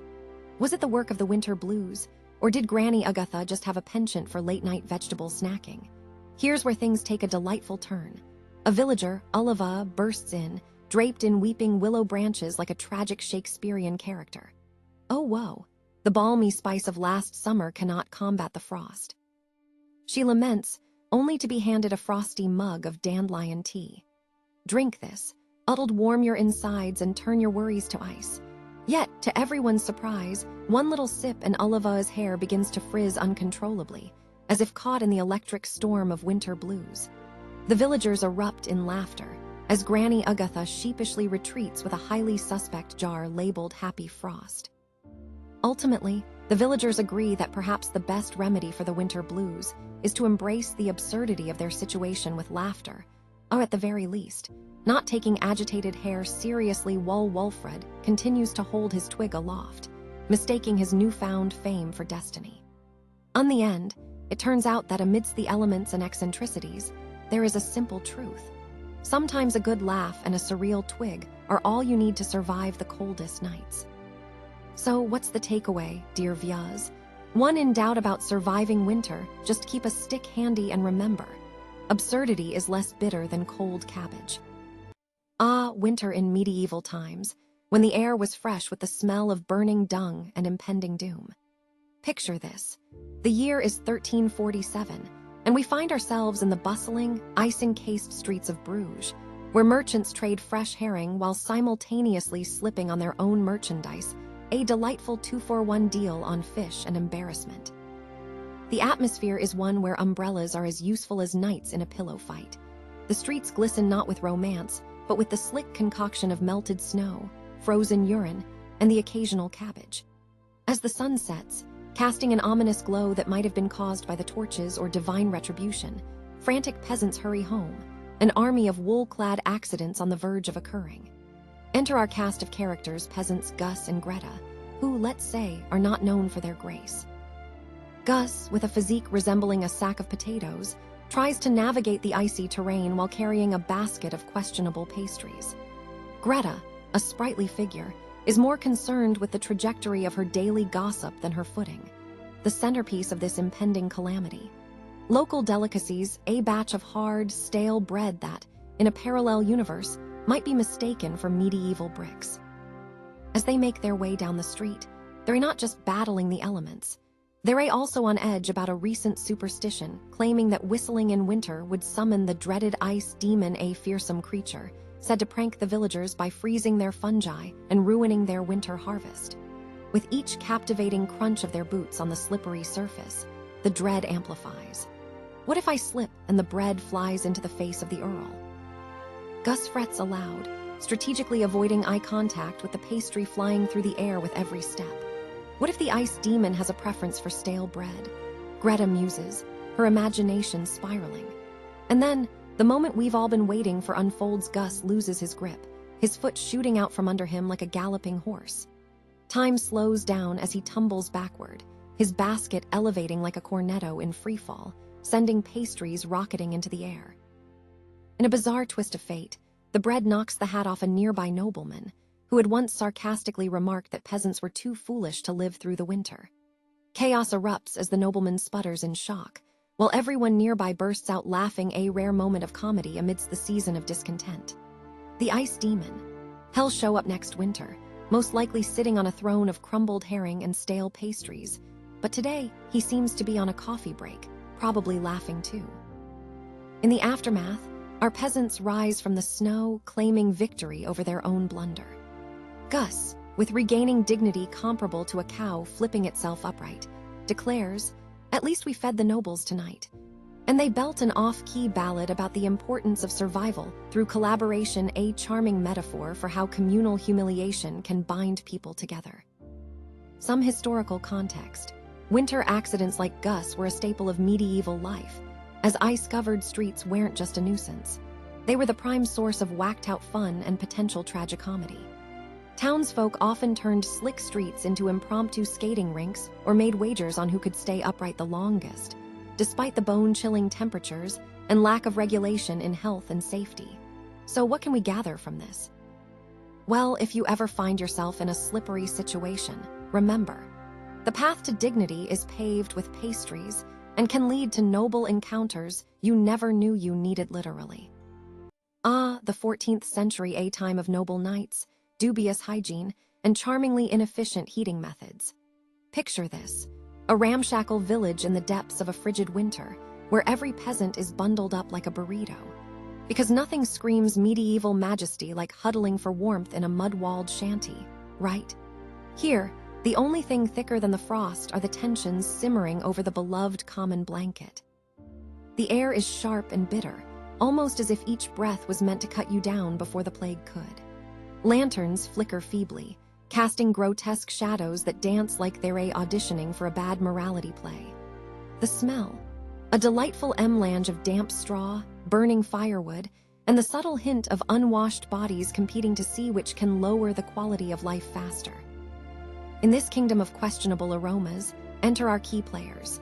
Peasant Pete, the self-appointed blanket baron, Maud, the feisty matron who believes she deserves royal treatment, and a wayward goat that has found its way into the heated squabble, blissfully unaware of the chaos surrounding it. And what's on the menu? Soup. But not just any soup, it's the legendary peasant porridge, a confluence of whatever scraps could survive a month in the larder. This porridge could probably outlive both the peasants and the goat, a testament to its unyielding resilience and questionable culinary reputation. But tonight, it's not the porridge that's making waves. No, It's the blanket, the proverbial golden fleece of this chilly abode. Underneath its threadbare fibers lies the potential for warmth and family unity, but also for curious ritualistic squabbles and deeply held superstitions. Every winter solstice, a gathering ritual takes place where the village elders discuss, argue, and occasionally brawl over possession of the precious blanket. Tonight's rituals are unceremoniously introduced by Maud, brandishing a pitchfork like it's going out of style. "Beware, ye heathens," she thunders, her voice stronger than the fire crackling against the stone wall. "This blessed blanket, said to have been woven from the very wool of a sheep with 3 legs, shall keep away the ghosts of malaria, and I claim it." The villagers, already half frozen and sleep-deprived, erupt into whispers and jibes. Someone questions whether malaria even existed yet. Others eye the goat suspiciously, convinced its gaze is an omen of impending doom or worse, a taunt regarding their shabby attire. Chance of no blanket for the faint-hearted. Echo through the room, mixing with the storms outside as the animosity thickens. Then, with a dramatic toss of the pitchfork knot on my watch, Pete lunges forward, launching into an impromptu defense of his blanket-holding privilege along with several dubious claims that he once slept under it without freezing to death, a surefire sign of charisma in the peasantry world. "You dare challenge my claim? My 3-legged sheep was a royal gift," he declares, puffing out his chest to look taller than the butter churn. Amidst this theatrical display, tensions climb, uproarious arguments ensue, and before long, someone tosses a clod of dirt, a peasant projectile, if you will. The goat, now fully engaged, skips into the fray and starts chewing on the corner of Maud's skirt. Humorous chaos ensues as villagers fumble not just for the blanket but their dignity, ultimately ending in a wrestling match that rivals the best entertainment of the day. As the scene finally settles, it becomes glaringly clear that the fate of the blanket was moot. At some point during the chaos, it fell unseen into the goat pen, while everyone else is too busy trying to avoid getting buted by a disinterested goat. So what do we learn from this unforgettable evening of squabbles? Let's just say, hoarding blankets makes for better narratives than actual warmth. And always check your goat, it might just be the ultimate union negotiator. Picture it, England, 1372. The air is crisp with the unmistakable scent of damp hay and desperation. Candlelight flickers, casting shadows that dance like itinerant actors at a second-rate tavern. Our scene, a royal court where whispers of treachery swirl as thick as the miasma of week-old pottage. It's a particularly cold winter, and rumor has it King Edgar the not-so-reasonable has issued a decree more absurd than his crown itself. With the glee of a child with a new toy, he is ready to steal from peasants a resource more precious than gold: their blankets. Yes, blankets, those glorious patchwork symbols of warmth and comfort that stand between the average serf and a frigid demise. But who needs warmth when you can have royal drama? In the grand hall, the king sits on his throne, which resembles a glorified tree stump wrapped in velvet, while his advisors, each sporting hats more ridiculous than the last, murmur about the virtues of getting cozy with the common folk. With an ostentatious cough that was definitely just a cough, King Edgar declares, "My loyal subjects, for the good of the realm, we shall reclaim blankets that you have hoarded for yourselves. You know, to keep my royal backside warm while I sit and deliberate on the future of this fine kingdom." The court erupts in a cacophony of clinking goblets and muffled laughter due to the sheer absurdity of a king pelting peasants for things they'd likely treasure more than his royal visage. Enter Sir Reginald, the king's decidedly unloyal advisor, a man more accustomed to plotting than to practical solutions. With the charm of a mouthy jester, he stands and offers a painstakingly detailed and entirely ridiculous plan. "Sire, we shall send the guard to inspect the homes of these vile blanket hoarders. Do you not know that they might use these blankets to also keep your name out of their conversations?" As the king envisions the horrors of being excluded from peasant gossip over warm stew, he enthusiastically endorses Sir Reginald's plan. Yet in the very institution that gave way to this legislation were microcosmic catastrophes brewing. It was a veritable opera of the absurd. Soon after, poor Farmer Jerry, whose home is not more than a hovel with questionable structural integrity, found himself facing a decidedly unwelcome knock on his door. The door hinges, much like Jerry's spirit, creaked as he opened it to reveal not just his local town crier, but an entire platoon of guards, each competing to look more terrifying than the last. Think an angry bee in armor. They arrived bearing a single mandate: empty your home of all blankets. After a rousing debate over what constituted a blanket, was it merely fabric, or required specific familial sentiments? His nerves frayed, Farmer Jerry exclaimed, "Fine.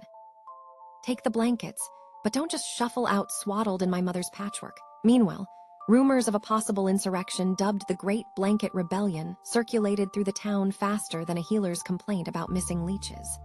Villagers huddled together, whispering superstitions. If we don't wrap ourselves in warmth, we will freeze and become ghosts, dooming the king to sleep with the undead. The townsfolk believed adding a blanket curse might thwart the royal decree.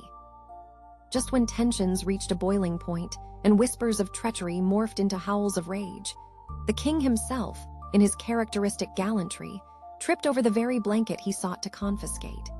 In a spectacularly undignified fashion, he found himself sprawled on the cobblestones, his precious royal backside exposed. Not even his massive crown could save him from this mortifying fall. The court erupted into guffaws, and the king, realizing how ridiculous it all was, stood up amidst a chorus of laughter. He declared with newfound humility, "Let it be known.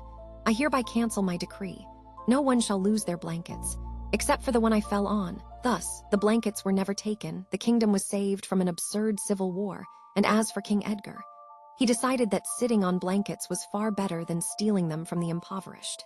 The lesson: sometimes it takes a royal tumble for a king to realize that stealing the blankets from the peasants doesn't just leave them cold.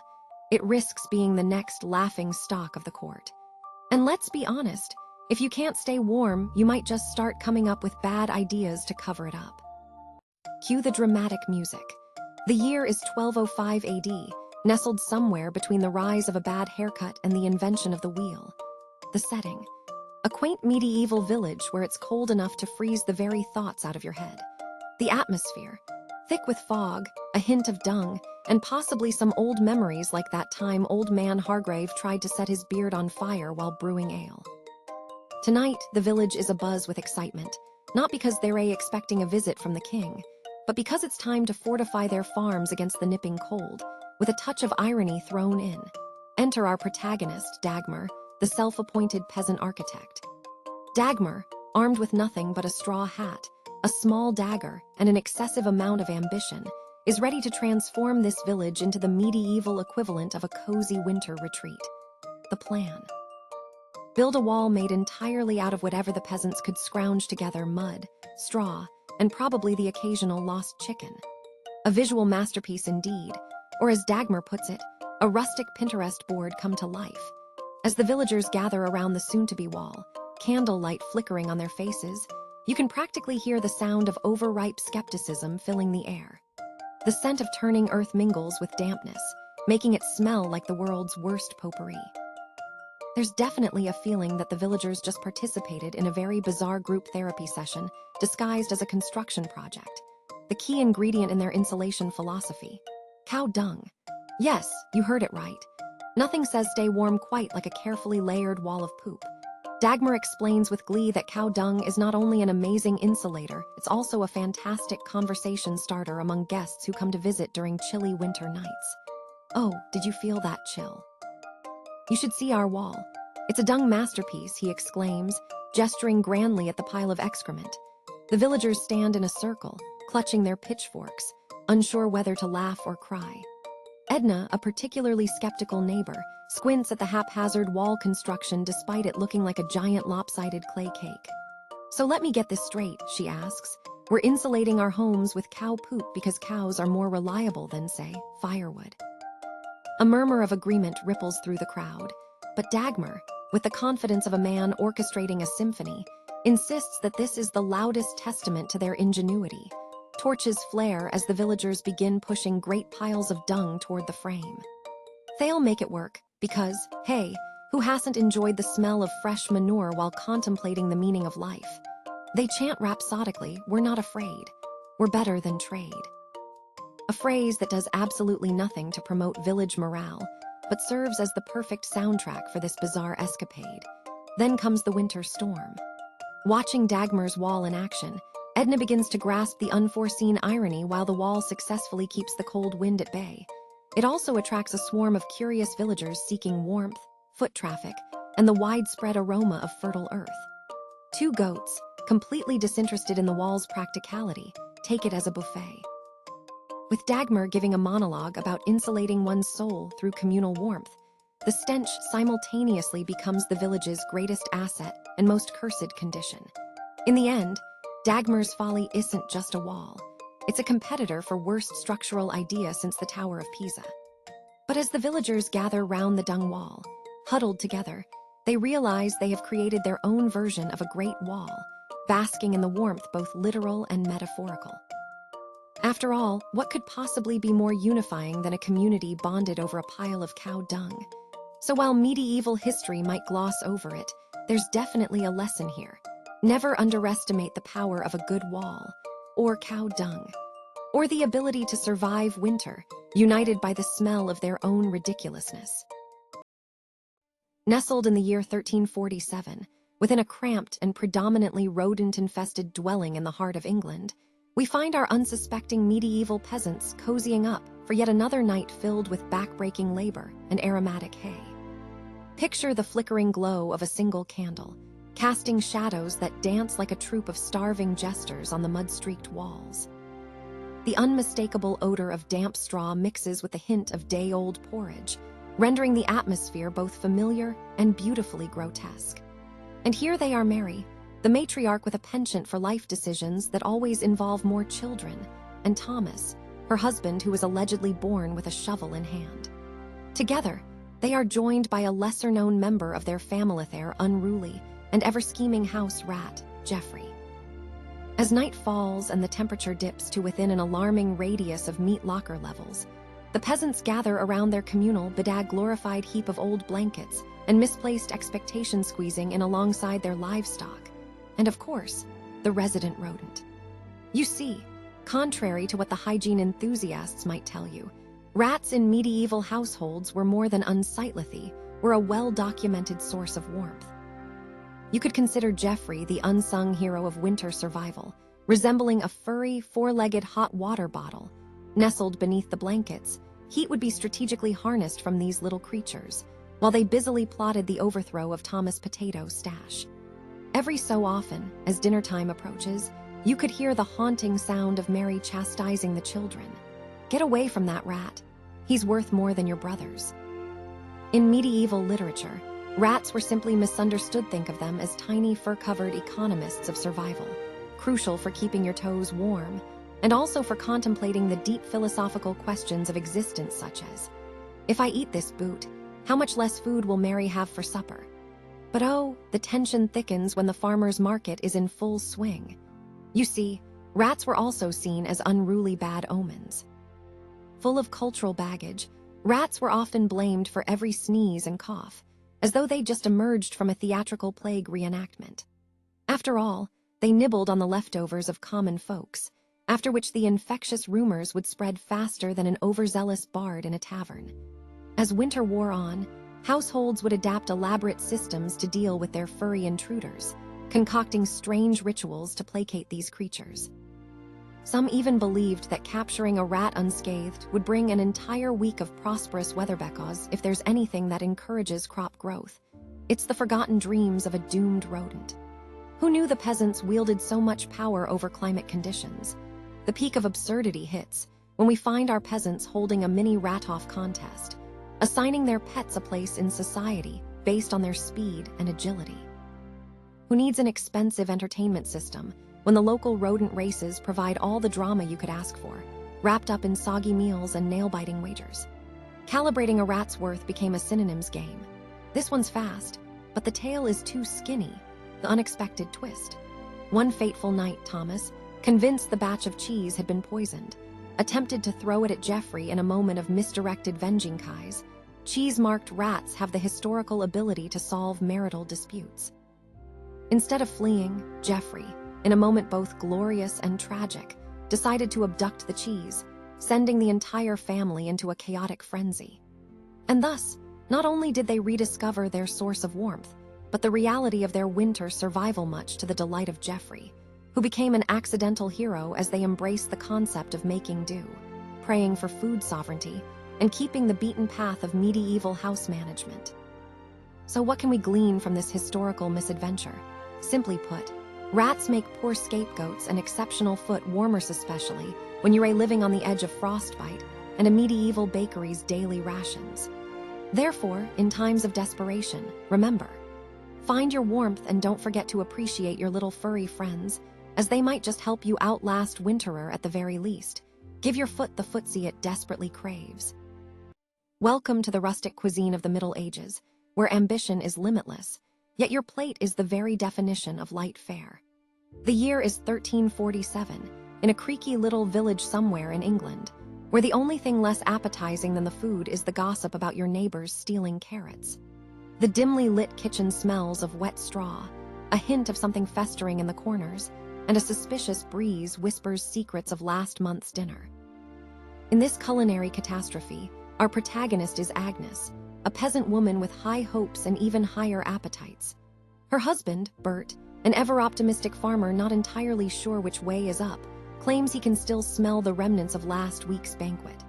The center of the banquet, a gritty stew conjured from leftover chicken bones and the last few surviving vegetables, which hint broadly at the concept of nutrition, but offer none of it. Now, in Agnes Village, every meal requires a ritual akin to summoning spirits. First, the kitchen crew consisting of Agnes, Bert, and their pet pig, Puddles, who's decidedly more likely to die from a runaway cart than old age gathers around the pot. They wrap their hands around it, channeling their collective hunger, while Agnes squints suspiciously at the odd floating bits. Is it the last of the turnips fighting for survival, or perhaps something more sinister? Further inspection reveals it might just be a squirrel's foot. They say it gives the stew character and good luck, but Agnes is skeptical, the wine of choice. Unsweet boar essence, harvested from the depths of their very last barrel and warning of impending doom with every sip. The sips are small. No one wants to join Puddles, who is decidedly out of the culinary race after an unfortunate incident with rat stew last harvest. Of course, dinner time feels eerily reminiscent of family therapy. Where did your onion go wrong, dear? She can only explain that it wasn't her fault. She didn't choose the scraps, they chose her. The back room becomes a bingo hall of bad choices as Agnes' mother-in-law barks instructions from her corner, claiming everything was better in her day when bread was more like a brick and less like, well, whatever this is. As they prepare this masterwork of depravity, Agnes recalls something she once heard, that if you twirl your spoon anti-clockwise while chanting the name of last week's vegetable, you'll ward off the evils of blandness. So, of course, the entire assembly begins chanting "Hello, Cabbage," our old friend, across the table, cracks of laughter weaving through the clink of dented spoons and questionable crockery. The surrounding sounds capture the essence of their despair, mingling with the evening's intense debates about Bert's ability to catch a single fish. It's quietly agreed upon that Puddles may have more luck. As dinner comes to its overwhelming zenith, and the stew has thickened an act which would end politely in society, today, a rogue rat leaps from the depths of the cauldron, sending a series of shrill screams from Agnes and Puddles alike. Amidst the chaos, Bert lunges forward, hoping it will land on the earth where his ambition rests. However, in an ironic twist of fate, it flops straight into Agnes' bowl, resulting in the most hilarious dietary disaster of the fiefdom. The pig looks triumphant, the rat looks confused. Dinner finishes with everyone analyzing the wisdom of eating what they have. Ultimately, they decide dinner needs a curator, preferably one with more luck than sense, and not an overwhelming appetite. In retrospect, meals were simple in medieval times, much like life. Peasants feasted on whatever didn't run away fast enough, or whatever the livestock deemed fit to share. The lesson of the evening: always ensure your dinner doesn't come with legs, or, as we like to say, it's always a good idea to check the fine print on medieval dining contracts. Medieval Europe. The year is 1253, a winter so cold that even the bravest of knights would rather cuddle up with their horses than venture outside. In the heart of the village of Snugdfud, not an actual place, but it should have been, peasants are bustling about in their rags and shivering like wannabe maracas. each clutching a bowl of something steamy enough to make even the Ice Queen reconsider her career choices. The setting is a picturesque, one-off picturesque refers to the sight of mud and frost-covered thatched roofs, and the aroma of unidentifiable stew wafting through the air. The sun? What sun? It's huddled under a thick blanket of gray clouds, probably plotting its own escape to a warmer climate. Enter our key characters.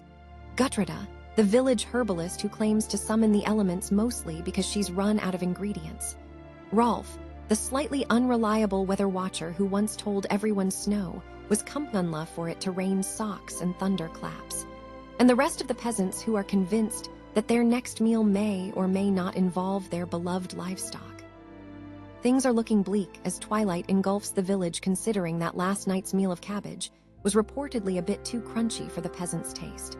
They gather in the main hall, where the only light source is a flickering candle that could probably use a pep talk. The peasants come to an unspoken agreement. They must reach out to the weather gods.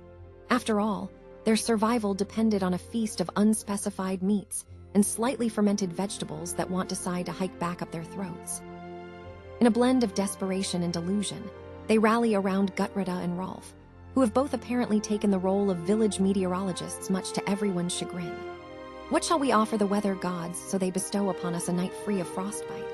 Someone murmurs. Rolf, the font of dubious wisdom, proclaims they must prepare a sacrifusa peculiar choice of cabbage soup, mixed with leftovers from last year's harvest that even the village stray cats can't dignify with a sniff. Thus commences the quirky ritual.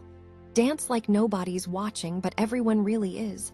Chant the sacred verses which have obviously been misinterpreted across the generations, essentially a mashup of nursery rhymes and angry farm animal sounds.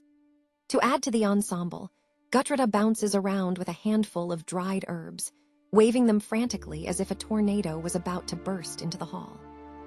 Enthusiastic and completely unsynchronized, peasants are flailing their arms, likely conjuring some forms of community therapy while simultaneously scaring off potential weather disasters. As the evening hits its peak, and the dancing reaches a level of chaotic hilarity only rivaled by poorly planned tavern brawls, it suddenly begins to snow. The peasants pause, bewildered. Did we do that? They whisper, eyes wide with a mix of awe and horror. Meanwhile, the snow begins to create an excellent umbansatke, that or their falling under yet another charm gone awry. Perhaps their shoddy sacrifices pleased the weather gods after all, or perhaps it was just a freak accident of meteorology that occurred because they were too absorbed in their endeavors to notice it was winter. As the night continues, a sense of unease fills the air. The snow swirls harder and faster, turning the village into a winter wonderland of absurdity. Just as they begin to lose hope of retaining even a single cabbage leaf in the impending storm, a mysterious old woman appears mid-dance, smirking and wrapped in an oversized woolen cloak that makes her look suspiciously like Mother Nature herself. "Worry not, peasants, I bring you warmth," she cries, and with a flick of her wrist, she produces an enormous cauldron of broth. The entire populace collectively gasps. No more cabbage. Only warm, steaming, vegetable-dominated ksnus, and so it turns out. All this ruckus of appeasing the weather gods led the true divine presence, possibly Mother Nature on her night off, to come and save them. It's comforting to know that sometimes external help comes in the form of delightful chaos, after all. The moral of our frosty saga. If ever in doubt, dance like fools, chant like your life depends on it, and maybe invest in a solid stock of vegetables. Because the weather gods, it seems, could use a good laugh too.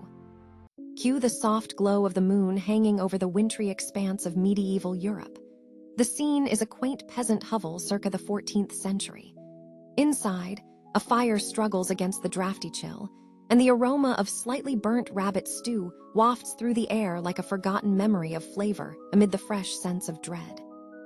The peasant clan, a motley crew of hierarchy-defying individuals consisting of a weary father, an equally tired mother, a wily daughter attempting to trade sass for warmth, and a notably silent but judgmental goat, presents an extraordinary tableau of life against both the elements and the absurdities of bleak survival. As the fire crackles, the peasant family sits down to a meal that seems more a punishment than a feast. Thin, almost transparent broth with curious-looking roots bobbing aimlessly, indicative of last-ditch rural foraging. The daughter, because naturally someone needs to test the boundaries of sarcasm in an already dreary evening, pipes up with a feigned royal flair. Behold, the finest invisible soup of the lands, perfect for those without appetites or common sense. Her father shrugs, mumbling under his breath, good luck finding common sense around here. It left with last winter's leftover scraps. As they begin the meal, the tension rises. Peasants had a unique relationship with food and hunger. It was the embodiment of their fatalistic mentality. The roots in their soup could be anything, edible blessings or a nice case of indigestion. Each spoonful could prime them for a colicky night or a long wait at the great compost heap in the sky. And let's not forget the local superstitions, the belief that one could ward off bad luck by croaking out a rabbit's name 3 times while stirring whatever was simmering in the pot. Tonight's ingredient list provokes a wild imagination. Was it a rabbit root, or simply the common dandelion, a staple in the diet of the expectant peasant? Suddenly, a comical twist hits the family as a loud noise erupts from outside, interrupting the churning banter. It's a neighbor trying to replicate the same soupy fate. Look, he's serenading the winter wind, the daughter quips, pointing out the unfortunate fellow slipping on frozen mud like it was a medieval ice rink. Perhaps he didn't groove to that bad omen. The father shakes his head, muttering, if that's the case, everyone who's eaten my stew must be doomed. The daughter, still on a roll, isn't finished. Pop, if superstition be a spice, I'm thinking you ought to sprinkle a good measure of don't eat the carrots into our stew. They burst into laughter, focusing on their tiny grievances, while the outside world seemed to conspire against the very essence of life. The mother grumbles a warning about the poorly cooked meat that maybe a toothless widow rejected. The children erupt in chatter, each trying to outwit the other, their resourcefulness blooming faster than any winter crop. Eventually, the tension around the table deflates like the old goat's belly after too much leftover bread. The dinner is declared a success, despite the concoction having 0 resuscitating qualities. They finish with a toast using the oldest, most dubious mead in the kingdom, raising their thick clay cups, celebrating their unique ability to survive the cold nights with ramshackle wit against the freezing bite of misfortune. In the peasants' world, laughter isn't just a consolation prize, it's a survival tactic. So what's the moral of our nighttime ramble? In a frozen world, use your sass as a shield and remember, the best way to cope with a cold night of bad soup is to serve sarcasm with a side of stubborn. Because why freeze in despair when you can raise a toast to your misfortunes? Time travel with me to the 14th century, where the air is rich with the scent of wet straw and questionable hygiene, and our noble peasants are huddled around a large, bubbling cauldron that could double as a moat for a local castle. Welcome to the world of communal cooking where everyone's invited, but no one's safe from a spoonful of chaos. The setting: a dimly lit barn masquerading as a kitchen, where the floor is strewn with both straw and the remnants of yesterday's failed dishes. Enter our cast Sophie, the excited cook, whose culinary skills peaked at boiling water, and Gareth, the self-proclaimed food enthusiast, who mostly eats whatever other people make, usually in exchange for overly dramatic storytelling.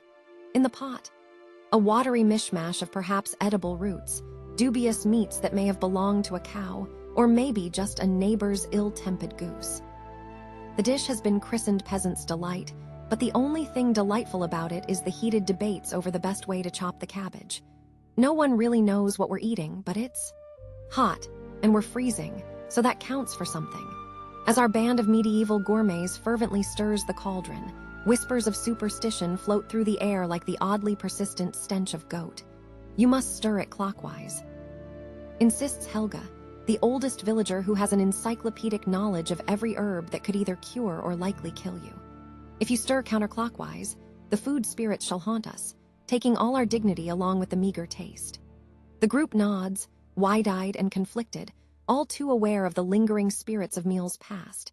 Tensions rise when Gareth, having misjudged the spice distribution as more is more, adds a shocking amount of dried nettle into the pot. The resulting smell could only be described as mountain goat meets a bad decision. Is that supposed to smell like misfortune? Asks Sophie, her nose wrinkling like an old parchment. Gareth, undeterred, simply nods, declaring it a new recipe devoid of fear. Panicking, the group begins to argue. Should they throw in more water? Add potatoes? Scream at the pot perhaps? Meanwhile, the pot bubbles ominously, threatening to boil over with culinary rebellion. Just as the discussion degenerates into accusations of sabotage, the pot suddenly overflowed.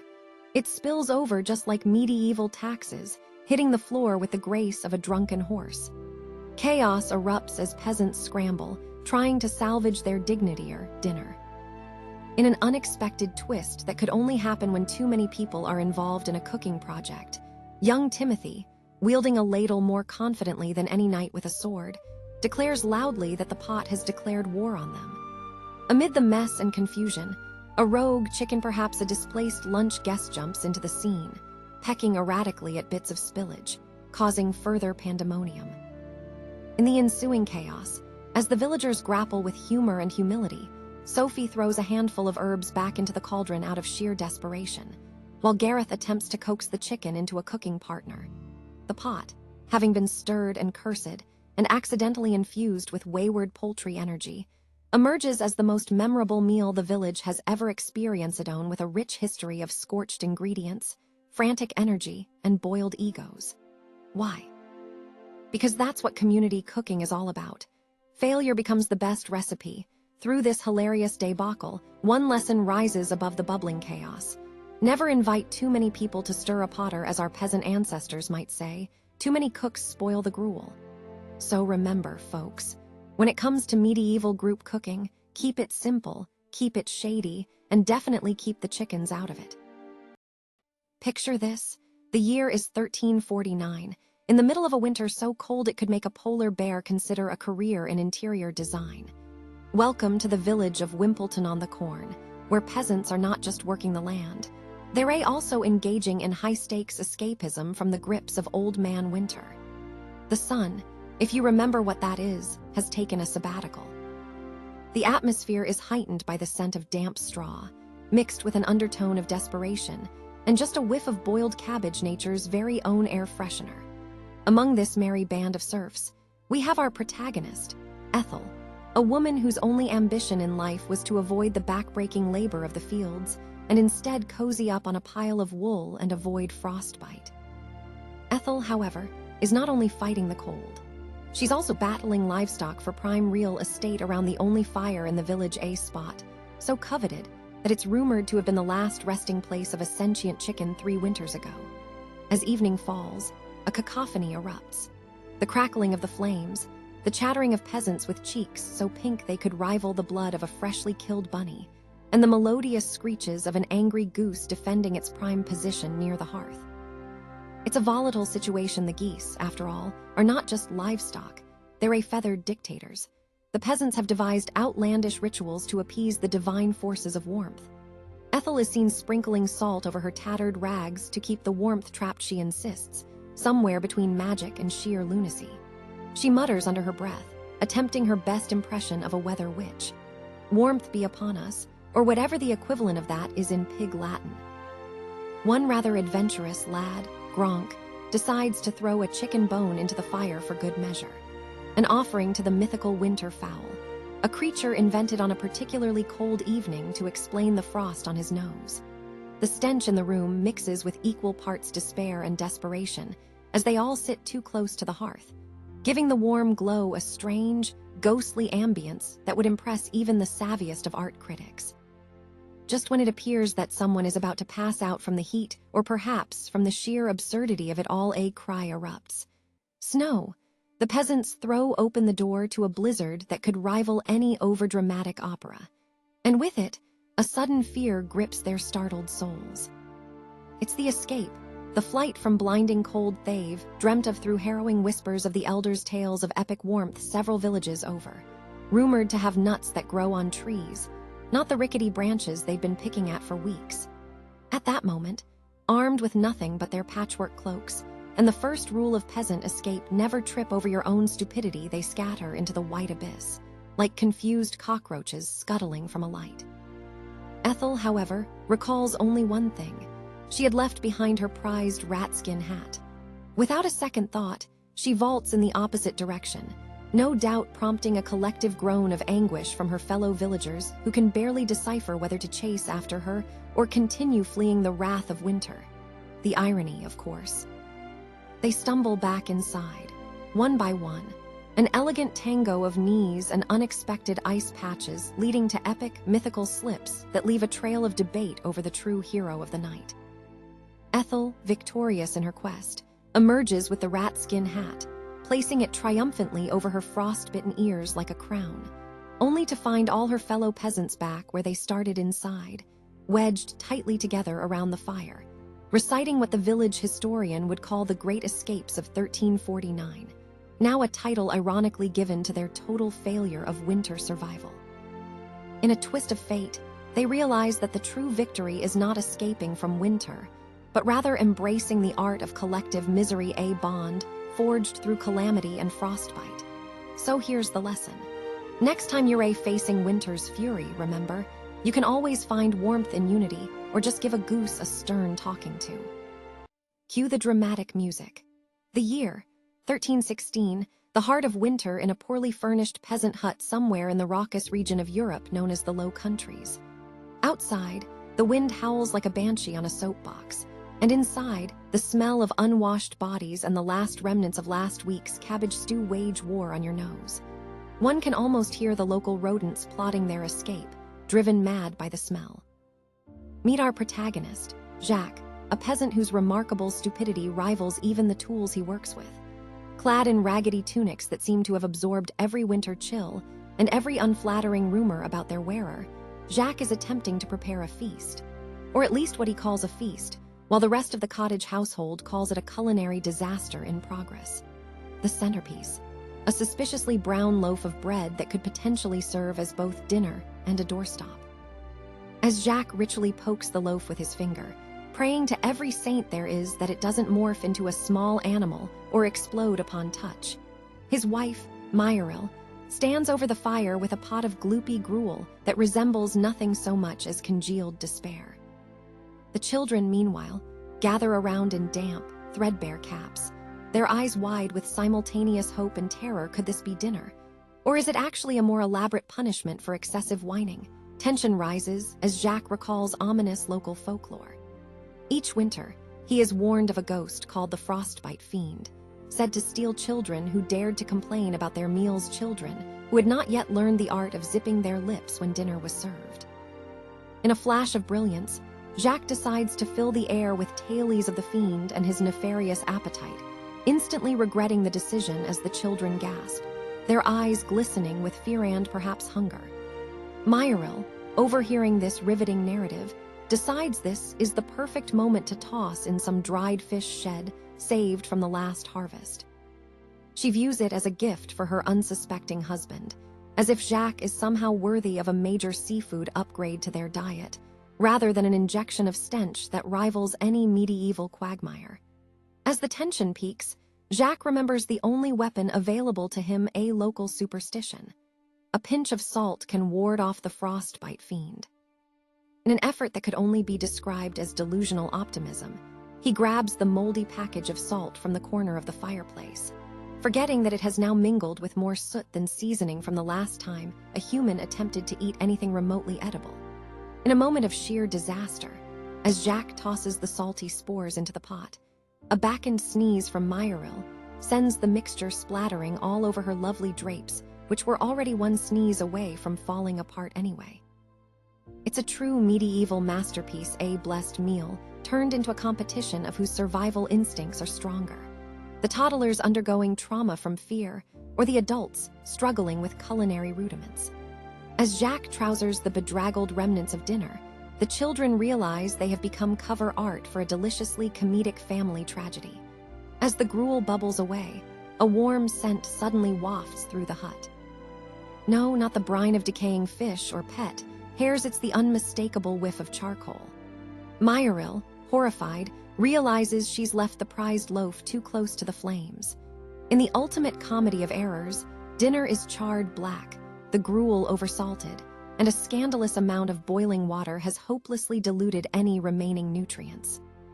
Should we be surprised that the frostbite fiend instead began to quiver in fear rather than steal away with innocent children? And so, the lesson becomes clear from this medieval misadventure. Even the frostiest of nights can transform culinary experiments into a comedy worth its weight in laughter. Truly, next time you think of ignoring winter warnings, remember the importance of crispy, burned memories as a reminder not to test the limits of one's cooking skills when survival is a full-time job. Picture this, a moonlit night in 14th century England, where peasants huddle beneath roofs that leak more than a gossiping villager. The stakes: survival through the coldest night recorded by your average medieval weather app, a stick in the mud with no forecasts, just sheer luck and the right amount of wool. The atmosphere is a delightful mix of damp hay, unwashed bodies, and the faint aroma of questionable stew simmering in the corner. It is here, in the dim glow of a flickering rushlight, that our protagonists, the ultimate couch potatoes of history, recline in the hayloft, dreaming of a better life where crops didn't fail due to some half-assed curse from the local witch. Meet our band of cozy heroes. Jeb, who is known throughout the village for his exceptional ability to snore louder than a cow in labor. Martha, legendary for her uncanny knack of burning everything edible put within 3 inches of her cooking pot. And Cedric, a man whose remarkable skills include doing absolutely nothing of importance, yet having a strong opinion about the best spots to sleep through a winter chill. Tonight's dinner: a particularly thrilling concoction of heavily salted pork and porridge that smells like it's had a rough night itself. Decorated with errant bits of whatever Internet Explorer typed as vegetables, the dish is destined for greatness, or maybe just destined for the pig trough. Only the bravest among the peasantry dare take a taste, as local legends suggest finishing what's on your plate could summon an angry spirit, particularly if you left room for a second helping. Rituals abound as the villagers convene around the communal fire. They share tall tales of how old Granny Agnes had once used a beef bone to exorcise the winter blights. As the group engages in rustling through the dirt to find a comfy spot for their evening gathering, they toss out superstitions to spare them from frostbite. Eating their porridge backwards will bring easy sleep. If you accidentally glance at Cedric while he's sleeping, you'll be haunted with dreams of unpicked turnips. As the night grows darker, fear creeps in. A sudden sound, the wind howling like a banshee, sends everyone tumbling into a heap, clinging together for warmth and comfort as they mentally prepare for an attack by the spectral nature spirits, which are possibly upset over a lack of nightly recognition. You simply do not want to wake an angry spirit by hogging too much hay. The old wives whisper that the penalty for such audacity is unspeakable, sleeping through an entire morning of village gossip, which is essentially a punishment worse than death in their eyes. Then comes the twist. As Cedric absently snores into the ear of the unsuspecting Jeb, something remarkable happens. A sheep, tired of being treated like a woolly doormat, makes its way into the barn and quickly calculates the situation. In an impressive feat of woolly retaliation, it begins chewing the leftover porridge, making a mess of everything in sight.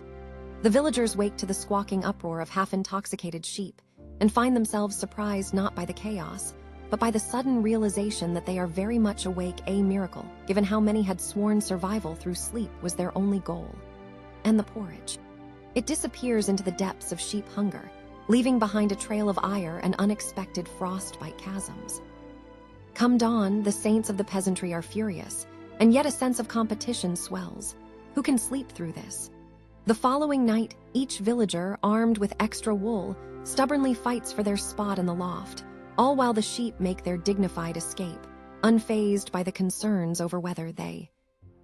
As we pull the blankets a little tighter around both our shoulders and our collective conscience, it becomes clear that humanity's delusions of control over the animal kingdom have been but an exercise in folia grand illusion, much like that of peasant life in medieval England.